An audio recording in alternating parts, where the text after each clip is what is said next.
بسم الله الرحمن الرحيم. அஸ்ஸலாமு அலைக்கும் வரஹ்மத்துல்லாஹி வபரகாத்துஹு. கண்ணியத்திற்குரிய எல்லாம் வல்ல ஏக இறைவனின் நல்லடியார்களே, இன்றைய தினம் பாதிக்கப்பட்டவர்கள், அநீதி இழைக்கப்பட்டவர்கள் என்ற தலைப்பு தேர்வு செய்யப்பட்டிருக்கிறது.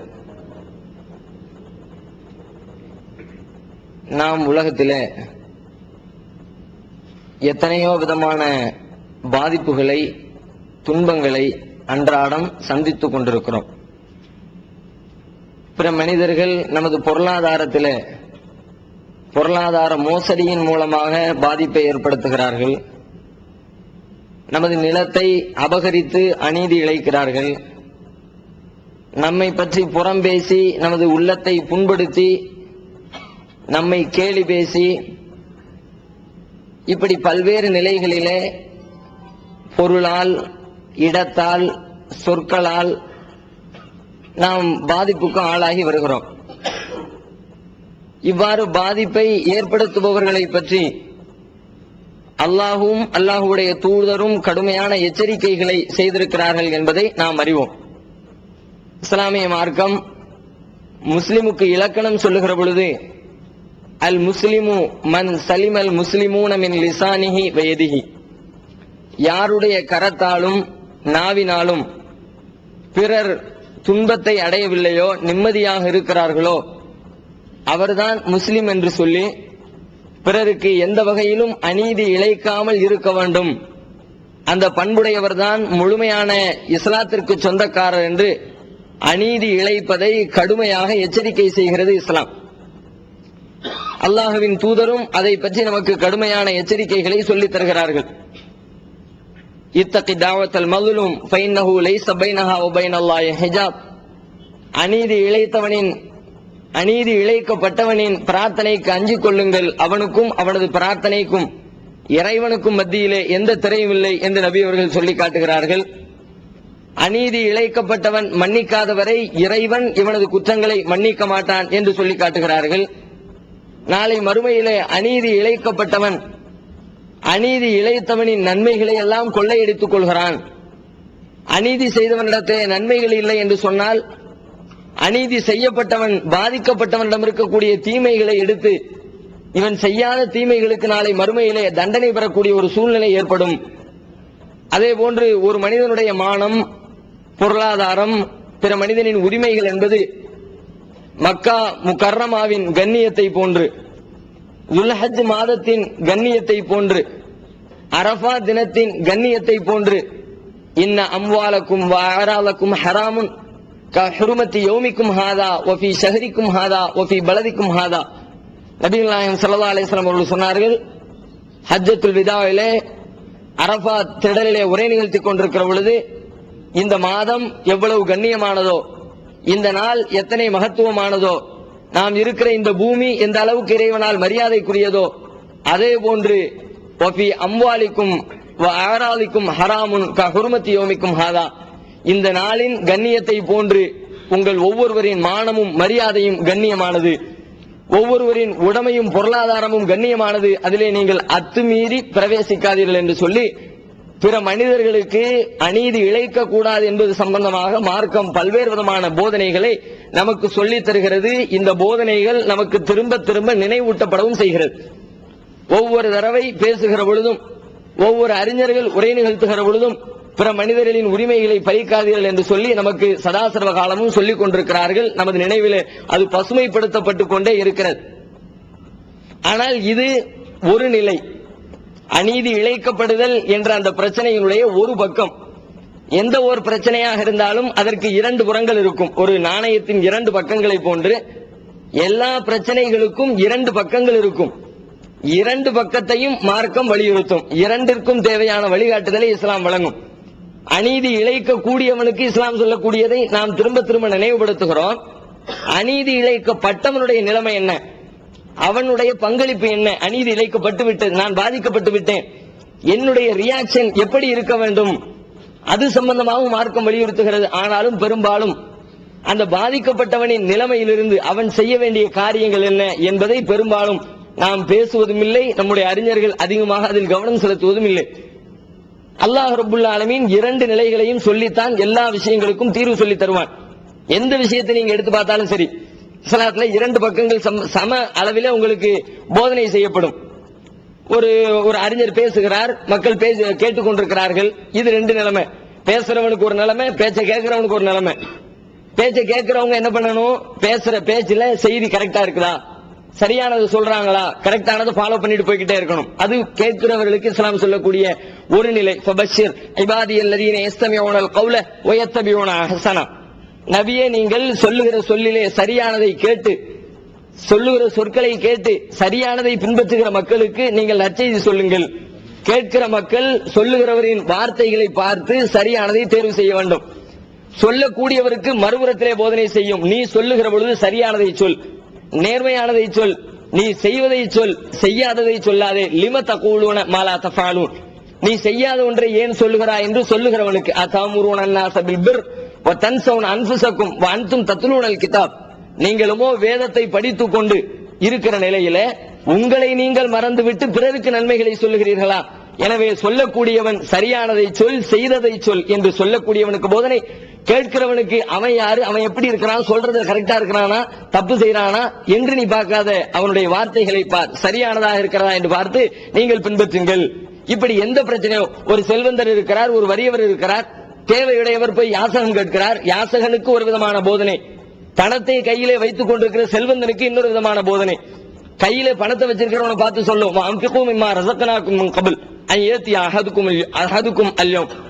நீங்கள் பயப்படக்கூடிய அந்த நாள் வருவதற்கு முன்பு உங்களின் செல்வத்தை எடுத்து ஏழை எளிய மக்களுக்கு நல்ல காரியங்களுக்கு உதவி செய்யுங்கள், செலவழியுங்கள், தான தர்மங்கள் செய்யுங்கள் என்று சொல்லி செல்வத்தை கையில் வைத்திருப்பவனுக்கு ஒரு புறத்திலே போதனை, மறுபுறத்திலே கேட்கக்கூடிய மக்களை பார்த்து, அம்மா நீ கேட்காத, யாசகம் கேட்காத, அது சுயமரியாதைக்கு கேடு, மான மரியாதைக்கு ஊறு விளைவிக்கக்கூடிய நாளை மறுமையிலே எவன் யாசகம் கேட்கிறானோ அவன் இறைவனின் சன்னிதானத்திலே முகத்திலே சதை இல்லாமல் எலும்பும் தோளுமாக கொடூரமான காட்சியாக அவன் காட்சியளிப்பான். அவ்வாறு அவன் எழுப்பப்படுவான் என்று சொல்லி யாசகம் கேட்கிறவனை கேட்காதன் ஒரு புறத்துல, கேட்கப்படுகிறவனுக்கு நீ கொடுக்க வேண்டும் என்று சொல்லி இன்னொரு புறத்துல, எல்லா விதத்திலும் இப்படித்தான் இஸ்லாமிய மார்க்கம் 2 பக்கங்களையும் பார்த்து 2ற்கும் தேவையான சரியான முறையான வழிகாட்டுதல்களை இஸ்லாம் நமக்கு வழங்கி கொண்டிருக்கிறது. அந்த அடிப்படையில் அநீதி இழைக்கப்படுதல், பாதிக்கப்படுதல், தீங்கு செய்யப்படுதல் என்ற பிரச்சனையை பொறுத்த மாத்திரத்தில் தீங்கு செய்யக்கூடியவனின் நிலை நமக்கு நன்றாகவே தெரிகிறது. செய்யக்கூடாது என்ற தண்டனையினுடைய செய்திகள் நாம் நன்றாகவே விளங்கி வைத்திருக்கிறோம். செய்யப்பட்டவனுடைய நிலைமை என்ன, இவனுடைய பதில் பங்களிப்பு எப்படி இருக்க வேண்டும் என்கிற பொழுது பல்வேறு தரத்தை நிர்ணயித்து பல்வேறு விதமான சட்டங்களை பாதிக்கப்பட்டவனுக்கு இஸ்லாம் சொல்லி காட்டுகிறது. முதலில் சாதாரணமாக அடிநிலையில் இருக்கக்கூடியவங்களுக்கு, கீழ் மட்டத்தில் இருக்கிறவங்களுக்கு இஸ்லாம் சொல்லக்கூடிய ஒரு போதனை என்னன்னு கேட்டா, உனக்கு பாதிப்பு நடந்துருச்சு, ஏதோ ஒரு பாதிப்பு, உன்னுடைய உடல் உறுப்புகள் சிதைக்கப்பட்டிருக்கலாம், உன்னுடைய பொருளாதாரம் பறிக்கப்பட்டிருக்கலாம், உன்னுடைய உறவினர்கள் கொல்லப்பட்டிருக்கலாம், எந்த விதத்திலாவது நீ பாதிக்கப்பட்டிருக்கலாம். அப்படி பாதிக்கப்பட்டிருக்கிறவன் முதல் நிலையில, கீழ் நிலையில என்ன செய்யணும் அப்படின்னு கேட்டா, சாதாரணமா எல்லா மனிதனுடைய இயல்பு என்ன சொல்லும், நம்ம பாதிக்கப்பட்ட உடனே அந்த பாதிப்புக்கு பழிக்கு பழி தீர்க்கணும் அப்படிங்கிறது எல்லாருடைய உள்ளமும் சொல்லும். நீ சாதாரணமா போ, உன்னை அடிச்சுட்டான், அடிக்கணும்னு நினைக்கிறியா, அடிக்கிறதுக்கு அனுமதி கொடுக்குது. உன் குடும்பத்துல கொலை பண்ணிட்டான், அவனை கொலை பண்ணணும்னு நினைக்கிறியா, கொலை பண்றதுக்கு அனுமதி கொடுக்குது. இப்படி கண்ணுக்கு கண் பல்லுக்கு பல் என்று சொல்லி பழிக்கு பழி வாங்குகின்ற அந்த அனுமதி இஸ்லாம் வழங்குகிறது. தாராளமா நீ செஞ்சுக்க. என்னுடைய உள்ளுணர்வு மனுஷன் பெரும்பாலும் நம்ம அந்த நிலையில தான் இருக்கிறோம். 99% மக்கள் எந்த நிலையில இருக்கிறோம்னா, இஸ்லாம் பாதிக்கப்பட்டவனுக்கு எதை கீழ் நிலையாக சொல்லுகிறதோ, தாழ்ந்த நிலையாக சொல்லுகிறதோ அந்த லெவல்ல எல்லாரும் உட்கார்ந்துகிட்டே இருக்கிறோம். சின்ன பாதிப்புனா கூட, ஒரு சின்ன மான மரியாதைக்கு பங்கம் விளைவிக்கப்பட்டால் கூட உடனேயே மனசுக்குள்ள வச்சுக்கிட்டே இருக்கிறோம். பல வருஷத்துக்கு அது உள்ளுக்குள்ள கருவம் வச்சுக்கிட்டே இருந்து, என்னைக்குதான் வாய்ப்பு கிடைக்கும் இவனை கவுத்தலாம், என்னைக்கு இவன் நம்ம செஞ்ச காரியத்துக்கு பழிக்கு பழி வாங்கலாம் என்று சொல்லி வாய்ப்பை எதிர்பார்த்து கொண்டிருக்கக்கூடியவர்கள் தான் இன்றைக்கு மனிதர்களே 90% வாழ்ந்து கொண்டிருக்கிறோம். அப்போ அந்த இயற்கையான மனிதனுடைய தேட்டத்தை இஸ்லாம் பூர்த்தி செய்யும். சரி போ, செய்யக்கூடாது, பாதிக்கப்பட்டவன் பழிக்கு பழி வாங்க கூடாதுன்னு சொல்லி சொன்னா அவன் அத்துமீறி வாங்குவான், தப்பு செஞ்சிருவான், பாவியா போயிருவான். எதுக்கு? இயல்பை கொடுத்த அல்லாஹ் ரப்புல் ஆலமீன் சரி பரவாயில்ல, நீ பழிக்கு பழி வாங்கிக்க, லா யுஹிப்புல்லாஹுல் ஜஹர பிஸ்ஸூஇ மினல் கௌலி இல்லா மன் ஸுலிம். அது மாத்திரமல்ல, பாதிக்கப்பட்டவனுடைய உள்ளத்திலிருந்து குமுறுகின்ற நேரத்திலே அவனுடைய உள்ளம் வேதனைப்படுகிற பொழுது வார்த்தைகள் கட்டுக்கு அடங்காமல் வெளியிலே வந்து விழும். இப்படி பண்ணி விட்டானேன்னு கஷ்டத்துல புலம்புவான். எப்படி இருந்தேன், அவனை எப்படி வச்சிருந்தேன், எவ்வளவு உதவி செஞ்சேன், நான் யாருக்கு என்ன தீங்கு செஞ்சேன், என்ன இப்படி பண்ணி விட்டானே என்று நினைக்கிற பொழுது மனிதனுடைய உள்ளத்துல சராசரியாக அத்துமீறிய வார்த்தைகள் வரும். சாதாரண நேரத்தில் நல்லவ பேசுறவங்க கூட கோபம் வருகிற பொழுது கொப்பளிக்கிற கேட்கக்கூடாத தீமை நிறைந்த சொற்களை சொல்லுவது சாதாரணமான இயல்பு. தமிழ்நாடு தௌஹீத் ஜமாஅத்தின் அரும் பணிகள்.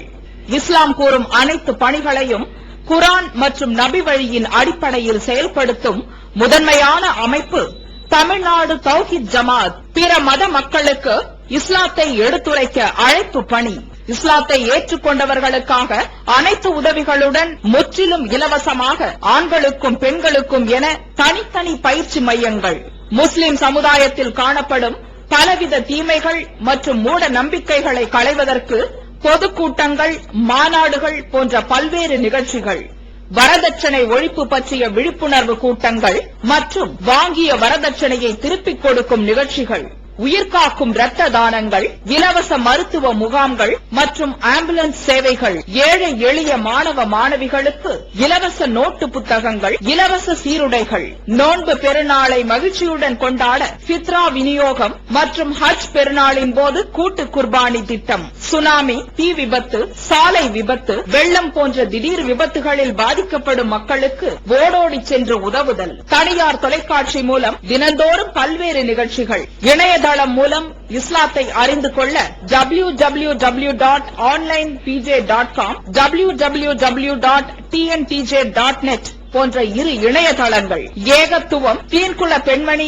ஆகிய மார்க்க மாத இதழ்கள், முஸ்லிம் சமுதாயத்தை தட்டி எழுப்பும் உணர்வு வார இதழ், தொலைபேசி மற்றும் கடிதங்கள் மூலம் விளக்கம் பெற தனி ஏற்பாடு, குடும்ப பிரச்சினைகளுக்கு தீர்வு காண ஷரியத் தீர்ப்பாயங்கள், இலவச திருமண தகவல் திட்டம், முதியோர் ஆதரவு இல்லம், சிறார்களுக்கான அனாதை இல்லம், சத்தியத்தை நிலைநாட்டிட பல்வேறு விவாதங்கள், அடக்குமுறைக்கு எதிரான போராட்டங்கள், முஸ்லிம் சமுதாய இடஒதுக்கீட்டை பெற்றுத்தந்த உரிமை போராட்டங்கள், வறுமை மற்றும் கடன்களில் சிக்கி தவிக்கும் மக்களை மீட்டெடுக்க ஜகாத் நிதியை திரட்டி உரியவர்களுக்கு உதவுதல், வட்டியில்லா கடனுதவி திட்டங்கள், இது போன்ற இன்னும் ஏராளமான பணிகளை செய்து வரும் தமிழ்நாடு தௌஹீத் ஜமாஅத் எந்த வெளிநாட்டு அரசிடமிருந்தோ அல்லது எந்த வெளிநாட்டு நிறுவனங்களிடமிருந்தோ உதவிகளை பெறுவதில்லை என்பதை கொள்கையாக கொண்டுள்ளது. எனவே மறுமையில் மகத்தான கூலியை பெற்றுத்தரும் இந்த அரிய பணிக்கு உங்களது ஜகாத் மற்றும் நன்கொடைகளை வாரி வழங்குவீர். உங்களது நன்கொடைகளை டிடியாகவோ செக்காகவோ மணி ஆர்டராகவோ அனுப்பலாம். டிடி அனுப்புபவர்கள் தமிழ்நாடு தௌஹீத் ஜமாஅத் வங்கி கணக்கு எண் 7882748227 இந்தியன் வங்கி மண்ணடி கிளை என்ற பெயரில் எடுத்து அனுப்ப வேண்டிய முகவரி தமிழ்நாடு தௌஹீத் ஜமாஅத் மாநில தலைமையகம் 30 அரண்மனைக்காரன் தெரு, மண்ணடி, சென்னை 1. போன் 044425215226. ரசூல் ஸல்லல்லாஹு அலைஹி வஸல்லம் அவங்க உஹது போர்க்களத்துல பங்கெடுக்கிறாங்க. உஹது போர்க்களத்துல நபி அவர்களுடைய பற்கள் எல்லாம் உடைக்கப்பட்டு, முகம் கீறி கிழிக்கப்பட்டு, முகமெல்லாம் இரத்த சாயம் பூசப்பட்டு அவர்கள் மரணத்தை தழுவி விட்டார்களோ என்ற அச்சம் ஏற்படுகிற அளவிற்கு அவர்கள் மயக்கமுற்று மீண்டும் எழுந்து நிற்கிறார்கள். பார்க்கிறார்கள், முகமெல்லாம் இரத்தம். தம்முடைய முகத்தை கோரப்படுத்தி அவர்களின் மீது கோபம் கொப்பளிக்கிறது. நபிகள் நாயகம் ஸல்லல்லாஹு அலைஹி வஸல்லம் அவர்களுக்கு உடனே சொல்லுகிறார்கள், கைஃபை உலகக்கும் ஷிஜ்ஜு நபியஹும், தங்களின் நபியின் முகத்திலே ரத்தத்தை சாயமாக பூசி காட்டி இந்த கூட்டத்தினர்கள் எப்படி ஜெயிக்க போகிறார்கள் என்று சொல்லி கோபாவேசத்திலே அவருடைய வாயிலிருந்து வார்த்தைகள் வருகிறது. ஒரு நபியினுடைய வாயிலிருந்து இப்படி வரக்கூடாதுன்னு நல்லா கண்டிச்சுட்டான். என்னதான் இருந்தாலும் நீங்க நபி, உங்களுடைய வாயில இது மாதிரியான சொற்கள் வரக்கூடாது, சபிக்கக்கூடிய சொற்கள் சொல்லிட்டு ரசூலுல்லாஹ்வுக்கு கண்டனம் தெரிவிக்கப்பட்டுருச்சு. லைஸலக மினல் அம்ரி ஷைஉன், இது மாதிரி நீங்க சொல்லக்கூடாது, அதிகாரத்துல உங்களுக்கு பங்கு கிடையாது என்று அல்லாஹ் சொல்லிட்டான். ஆனா பொதுவாகவே பாதிக்கப்பட்டவங்களுடைய நிலைமைக்கு அல்லாஹ் என்ன சொல்றான் அப்படின்னா, இப்படி மனுஷனுக்கு கோபம் வரும், பாதிக்கப்பட்ட நேரத்துல சில சொற்களை அத்துமீறி சொல்ல நினைப்பான். அந்த நேரத்தில் நீ சொல்லிட்டு போ, லா யுஹிப்புல்லாஹுல் ஜஹர பிஸ்ஸூஇ மினல் கௌலி இல்லா மன் ஸுலிம், அநியாயம் இழைக்கப்பட்டவனுக்கே தவிர வேறு யாருக்கும் தம்முடைய வாயிலிருந்து தீமையான சொற்களை சொல்வதை அல்லாஹ் விரும்ப மாட்டான். அநியாயம் செஞ்சவனுக்கு ஓகே போ, என்ன பாதிக்கப்பட்டிருக்கிறான்ல வரத்தான் செய்யும், நீ சொல்லக்கூடாதுன்னு சொல்லிடுவான். எல்லா மனுஷனும் சொல்லுவான், சரி போ விட்டுரு, பாதிக்கப்பட்டவன் சொல்றியா சொல்லிக்க என்று சொல்லி பழிக்கு பழி வாங்குவதையும், அந்த பாதிக்கப்பட்ட நேரத்தில் ஏற்படக்கூடிய அந்த உணர்வுகளை தவறான வார்த்தைகளின் மூலமாக வெளியில கொண்டு வர்றதையும் மார்க்கம் பேசிக்ல அனுமதி கொடுக்குது. ஏன்னா அனுமதி கொடுக்கலாட்டி கண்டிப்பா தப்பு செய்வான். 90% பேரு அனுமதி வழங்காட்டி அந்த தடையை மீறுவாங்க என்பது நமக்கு நல்லாவே விளங்குது. ஏன்னா மனுஷன் பழிக்கு பழி வாங்குறது கூட பரவாயில்லைங்க, அதையும் தாண்டி தமிழ் ஒரு சொல்லுவாங்கல்ல, யாம் பெற்ற இன்பம் பெருக இவ்வையகம்னு. அது மாதிரி யாம் பெற்ற துன்பம் பெருக இவ்வையகம் நினைக்கிறவனே எவ்வளவு பேர் இருக்கிறான். ஒருத்தன் அடிச்சு பாதிப்பு கொடுத்திருக்க தேவையில்லை, யாராலையும் இவன் பாதிக்கப்படல, இவனே இப்ப ஒரு வம்புல மாட்டிக்கிட்டான்னு வச்சுக்குவான். அந்த வம்பு தாம் பட்ட மாதிரி தாம் பட்ட கஷ்டத்தை மத்தவனும் படணும்ன்றதுல பல பேர் ஆசைப்படுறவனே இருக்கிறான். ஒருத்தன் என்ன பண்ணிருக்கா, அது மாதிரிதான் ஒரு சோத்து பக்கத்துல தனியா எல்லாரும் மக்கள் அப்படியா கூட்டமா அங்கிட்டு போயிட்டு வந்துட்டு இருக்கும் பொழுது ஒரு சோத்து பக்கத்துல நின்று முணுமுணுக்கிட்டே இருந்திருக்கிறான். ஒரு சின்ன பையன் ஒரு ஆள் பார்த்திருக்கிறார், ஏன் இவன் மட்டும் தனியா நின்று சோத்துக்கிட்ட முணுமுணுக்கிட்டு இருக்கிறானே, என்ன செய்தி அப்படின்ட்டு கிட்ட வந்திருக்கிறார். அவன் 13 சொல்லிக்கிட்டே இருந்தான். என்னடா 13? இவன் கிட்ட போய் நின்னாலும் இவனை கவனிக்காம மாதிரி 13 இருந்திருக்கான். என்ன இளவும் தெரியலையே அப்படின்னு பக்கத்துல பார்த்தா ஒரு சோத்து பக்கத்துல ஒரு சின்ன ஓட்டை கிடக்குது. என்ன இந்த ஓட்டை? இவன் 13 என்ன ஓட்டையை பார்ப்பேன்னு சொல்லி லேசா அவன் பக்கத்துல நின்றுக்கிட்டு அப்படி ஓட்டை இப்படி எட்டி பார்த்திருக்கான். உள்ளுக்குள்ள பார்த்த உடனே உள்ள இருந்து எவனோ ஒரு கம்பை கொண்டு கண்ணுல டகார்னு ஒரு குத்திட்டான். குத்துன உடனே ஆண் வழியில துடிக்கான். இப்ப இவன் கத்துறான் 14. இது சொல்லலாமா இல்லையா? உள்ள பாக்காதரா, பார்த்தோம்னா குத்தி போடுவானுவா. நான் முதல்ல அனுபவப்பட்டு விட்டேன். நான் முணுமுணுக்கிறத பார்த்து இத்தனை பேர் அடி வாங்கி இருக்கேன்னு சொல்லலாமா இல்லையா? இன்னும் எத்தனை பேர் அடி வாங்கட்டும் சொல்லி நினைக்கிறவங்க இருக்கிறான். நம்ம பட்டதை எல்லா பேரும் படணும். இப்படி நினைக்கிற மனுஷன் போய் நீ பழிக்கு பழி அடி கொடுத்தவனுக்கு நீ திரும்ப அடி கொடுக்காதுன்னு சொல்லி சொன்னா கேட்காம இருக்க மாட்டான். அதனால நீ பேசிக் லெவல்ல பழிக்கு பழி திருத்துக்கொள் என்று சொல்லி ஓகேன்னு சொல்லிடுச்சு. இது சாதாரண கீழ் லெவல், எல்கேஜி லெவல். அடுத்த கட்டம் ஒண்ணு இருக்கு. இதை விட அடுத்த ஸ்டேஜ் என்ன ஸ்டேஜ் தெரியுமா? உலுல் அஸ்ம், வீரம் நிறைந்த ஸ்டேஜ்னு சொல்லுது. பாதிக்கப்பட்டவன ஒரு வீரனாக, ஒரு உறுதிமிக்க காரியத்தை செய்யக்கூடியவனாக ஒரு பாதிக்கப்பட்டவன் ஆக ஆசைப்பட்டால் குர்ஆன் சொல்லி காட்டுது. உலுல் அஸ்ம், உறுதி நிறைந்த வீரம் நிறைந்த இப்ராஹிம் அலைஹிஸ்ஸலாத்தை பத்தி சொல்லும் பொழுது, ஈசா அலைஹிஸ்ஸலாத்தை பத்தி சொல்லும் பொழுது, மூசா நபியை பத்தி சொல்லும் பொழுதெல்லாம் அல்லாஹ் சொல்லக்கூடிய வார்த்தை, அவங்களுக்கு கொடுக்கிற பட்டம் என்ன தெரியுமா? உலுல் அஸ்ம். இவர்கள் எல்லாம் வீரர்கள், உறுதிமிக்கவர்கள். எவ்வளவு பயங்கரமான கஷ்டம் வந்தாலும் அதுல ஜெயிச்சு நிக்கிறவங்க, கடைசி வரைக்கும் உறுதியா நிப்பாங்க, வீரத்துக்கு பேர் போனவங்க. ஒட்டுமொத்த ஊரும் திரண்டு நிக்குது இப்ராஹிம் அலைஹிஸ்ஸலாத்துக்கு எதிராக. குடும்பம் எதிரி, அரசன் எதிரி, கிராம ஊர் மக்கள் எல்லாருமே எதிர்ப்புல நிக்கிறாங்க. இந்த கட்டத்துல எந்த மனுஷனா இருந்தாலும் யோசிப்பானா இல்லையா? கொஞ்சமாவது மனசுல தயக்கம் வருமா இல்லையா? எதுக்கு நமக்கு இந்த வம்பு? கொஞ்சம் பொறுத்துவோம், கொஞ்சம் அடக்கி வாசிப்போமே நினைப்பான். ஆனா இப்ராஹிம் நபி இடத்துல அந்த அடக்கி வாசிக்கிற பண்பு இருந்துச்சா? நல்ல கண்ணுக்கு முன்னாடி தெரியுது, நெருப்ப மூட்டுறத பாத்துக்கிட்டே இருக்கிறாங்க, விறகல்லி போடுறான் பாத்துக்கிட்டே இருக்கிறாங்க. தப்பிச்சு போகணும்ன்ற நினைவாது வந்துச்சு அந்த மக்களுக்கு, அந்த இப்ராஹிம் அலைஹிஸ்ஸலாத்துக்கு. பரவாயில்ல, என்னத்தை வேணாலும் செய், நெருப்ப மூட்டு, அள்ளி போட போறாங்க, போடு, நல்லாவே தெரியும். சில பேர் நினைக்கலாம் இப்படி சும்மா பூச்சாண்டி காட்டிட்டு விடுவான், நம்மள ஏமாத்தோம்ல, செஞ்ச மிதிச்சு அப்படிமா. இவன் மிதிக்க மாட்டான், நல்லா தெரியும், செஞ்சுக்கிட்டே இருப்பான். ஆனா அந்த காலத்துல அப்படி இல்ல, அவன் சொன்னா செய்வான், நல்லாவே தெரியும். இந்த பையன் நெருப்ப மூட்டினாம்னா அள்ளி போட நினைச்சா போட்டுருவான், எவனும் கேட்க முடியாது, ஜனநாயகம் கிடையாது, ஆர்ப்பாட்டம் பண்ண முடியாது, ஏன் தூக்கி போட்டான்னு போராட்டம் பண்ற எந்த ஒரு சட்டமும் நியதிகளும் இல்லாத ஒரு காலத்துல அவ்வளவு பெரிய எதிர்ப்புக்கு ஆளாகி நிற்கிறார்கள். துவண்டு ஓடாமல், புறக்கணித்து ஓடாமல், பரவாயில்லன்னு சொல்லிட்டு எதிர்த்து நிக்கிறாங்கல்ல, இது அல்லாஹ் வர்ணிக்கிறான். உலுல் அஸ்ம், வீரம் நிறைந்த ஒரு காரியம், இது நல்ல உறுதிமிக்க ஒரு காரியம் என்று சொல்லி அவர்களை பாராட்டுகிறான். மூசா நபியை பாராட்டுகிறான், ஈசா நபியை பாராட்டுகிறான். இப்படி நபிமார்களை பற்றி சொல்லுகிற பொழுது என்ன வார்த்தையை உபயோகிப்பானோ அந்த வார்த்தையை இந்த பாதிக்கப்பட்ட மக்களை பற்றி சொல்லும் பொழுது அல்லாஹ் சொல்லி காட்டுறான். நீ உலுல் அஸ்மாக இருக்க விரும்புகிறாயா?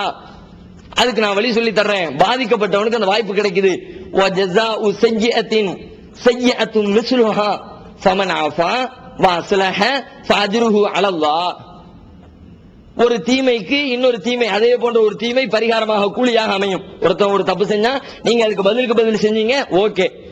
இதை தாண்டி யார் பதிலுக்கு பதில் செய்யாமல் மன்னிக்கிறாரோ, திறந்த மனதோடு அவர் செய்த குற்றங்களை மன்னிக்கிறாரோ, மறக்கிறாரோ, இன்னும் உலகத்திலே சீர்திருத்தம் செய்கிறாரோ, அவருக்குரிய கூலி அவருடைய இறைவனிடத்திலே இருக்கிறது. வலமனின் தசரபாத உல்மிஹி ஃபஉலாயிகமா அலைஹிம் மின் சபீல். யார் அநீதி இழைக்கப்பட்டதற்கு பிறகு அந்த அநீதிக்கு எதிராக களமிறங்குகிறார்களோ, பழிக்கு பழி வாங்குகிறார்களோ, அவனை எதுவும் குற்றம் சொல்ல முடியாது. அல்லாஹ் அப்படியே சொல்றான். அவன் மேல குற்றம் சொல்றதுக்கு வழி இல்லை. ஏன்னா நம்ம செஞ்சுக்கணும் அனுமதி கொடுத்துட்டோம்ல. ஆனாலும் அந்த அநீதிக்கு பிறகு யார் பொறுமையை மேற்கொள்கிறார்களோ, இன்னம சபீலு அலல்லதீன யظلمون الناس ويبغون في الارض بغير الحق اولئك لهم عذاب اليم ولمن صبر وغفر ان ذلك لمن عزم الامور. அதுக்கு பிறகு யார் அதை பொறுத்து அந்த பாவத்தை மன்னிக்கிறார்களோ, அந்த துன்பத்தை மன்னிக்கிறார்களோ, அவர்கள்தான் உலுல் அஸ்ம் என்ற உறுதிமிக்க வீரம் நிறைந்த காரியத்தை செய்யக்கூடியவர்கள். நீங்க வீரனா இருக்கணும்னு ஆசைப்பட்டீங்கன்னா இஸ்லாமிய மார்க்கத்தின் அடிப்படையில, இஸ்லாத்தின் மரபுகளின் அடிப்படையில உங்களின் வீரத்தனத்தை நீங்கள் வெளிப்படுத்த நினைத்தால், உங்களுக்கு யாரேனும் கஷ்டம் அளித்தால், தீங்கு கொடுத்தால், தவறு செய்தால் அந்த தவறை திறந்த மனத்தோடு மன்னிப்பதற்கு முன்வாருங்கள். பழிப்பழி வாங்கலாம், வேண்டாம்னு சொல்லல. ஆனாலும் அதை விட ஒரு எல்லாத்திலயுமே கிரேடு கூடுறதுக்கு தானே ஆசைப்படுறோம். 1 ஸ்டார் 2 ஸ்டார் ஆகணும்னு ஆசைப்படுறோம்ல. 5000 ரூபாய் சம்பளம் 10,000 ரூபாய் சம்பளம் ஆகணும்னு ஆசைப்படுறோம்ல. 5 2 ஆகணும், 2 1 ஆகணும்னு விரும்புறது இல்ல. உலகத்துல எல்லாருமே மேல் நோக்கி செல்லுகிற பொழுது, உயர்வை நோக்கி ஆசைப்படுகிற பொழுது, இந்த நிலையிலும் பாதிக்கப்பட்ட நிலையிலும் நீங்கள் உயர்வை ஆசைப்படுங்கள், மேல் நோக்கி செல்வதற்கு பிரியப்படுங்கள், மன்னிப்பை கை கொள்ளுங்கள், உலுல் அஸ்ம் என்ற வீரம் நிறைந்த மக்களாக நீங்கள் மாறி போய்விடுவீர்கள் என்று சொல்லி, வீரத்துக்கு அளவுகோலா, உறுதிக்கு அளவுகோலாக மன்னிக்கிற பண்பை திருமறை குர்ஆன் நமக்கு சொல்லி காட்டுகிறது. ரசூல் ஸல்லல்லாஹு அலைஹி வஸல்லம் வாழ்க்கையில பாக்குறோம், எந்த அளவிற்கு அவர்களுடைய வாழ்க்கையில மன்னிக்கிற பண்பை கையில் எடுத்திருந்தாங்க அப்படின்னா நினைத்து பார்க்க முடியாத அளவிற்கு. வஇன்னக லஅலா குலுகின் அஸீம், நபியே நீர் மகத்தான குணத்தின் மீது இருக்கிறீர் என்று திருமறை குர்ஆன் நபி அவர்களுடைய அந்த உயர்ந்த குணத்தை பற்றி பேசுகிறது. அந்த உயர்ந்த குணத்தின் தாயகமாக மன்னிக்கிற பண்பினுடைய மணி மகுடமாக நபிகள் நாயகம் ஸல்லல்லாஹு அலைஹி வஸல்லம் திகழ்கிறார்கள். மன்னிப்பதை பற்றி சொல்லுகிற பொழுது அல்லாஹ் சொல்றான், எந்த அளவுக்கு நீ மன்னிக்கணும் தெரியுமா? வத்த கஸீரும் மின் அஹ்லில் கிதாப் லவ் யருதுனக்கும் மின் பாதி ஈமானிக்கும் குஃபாரா. வேதக்காரர்கள் சில பேர் ஆசைப்படுறான். என்ன ஆசைப்படுறான் தெரியுமா?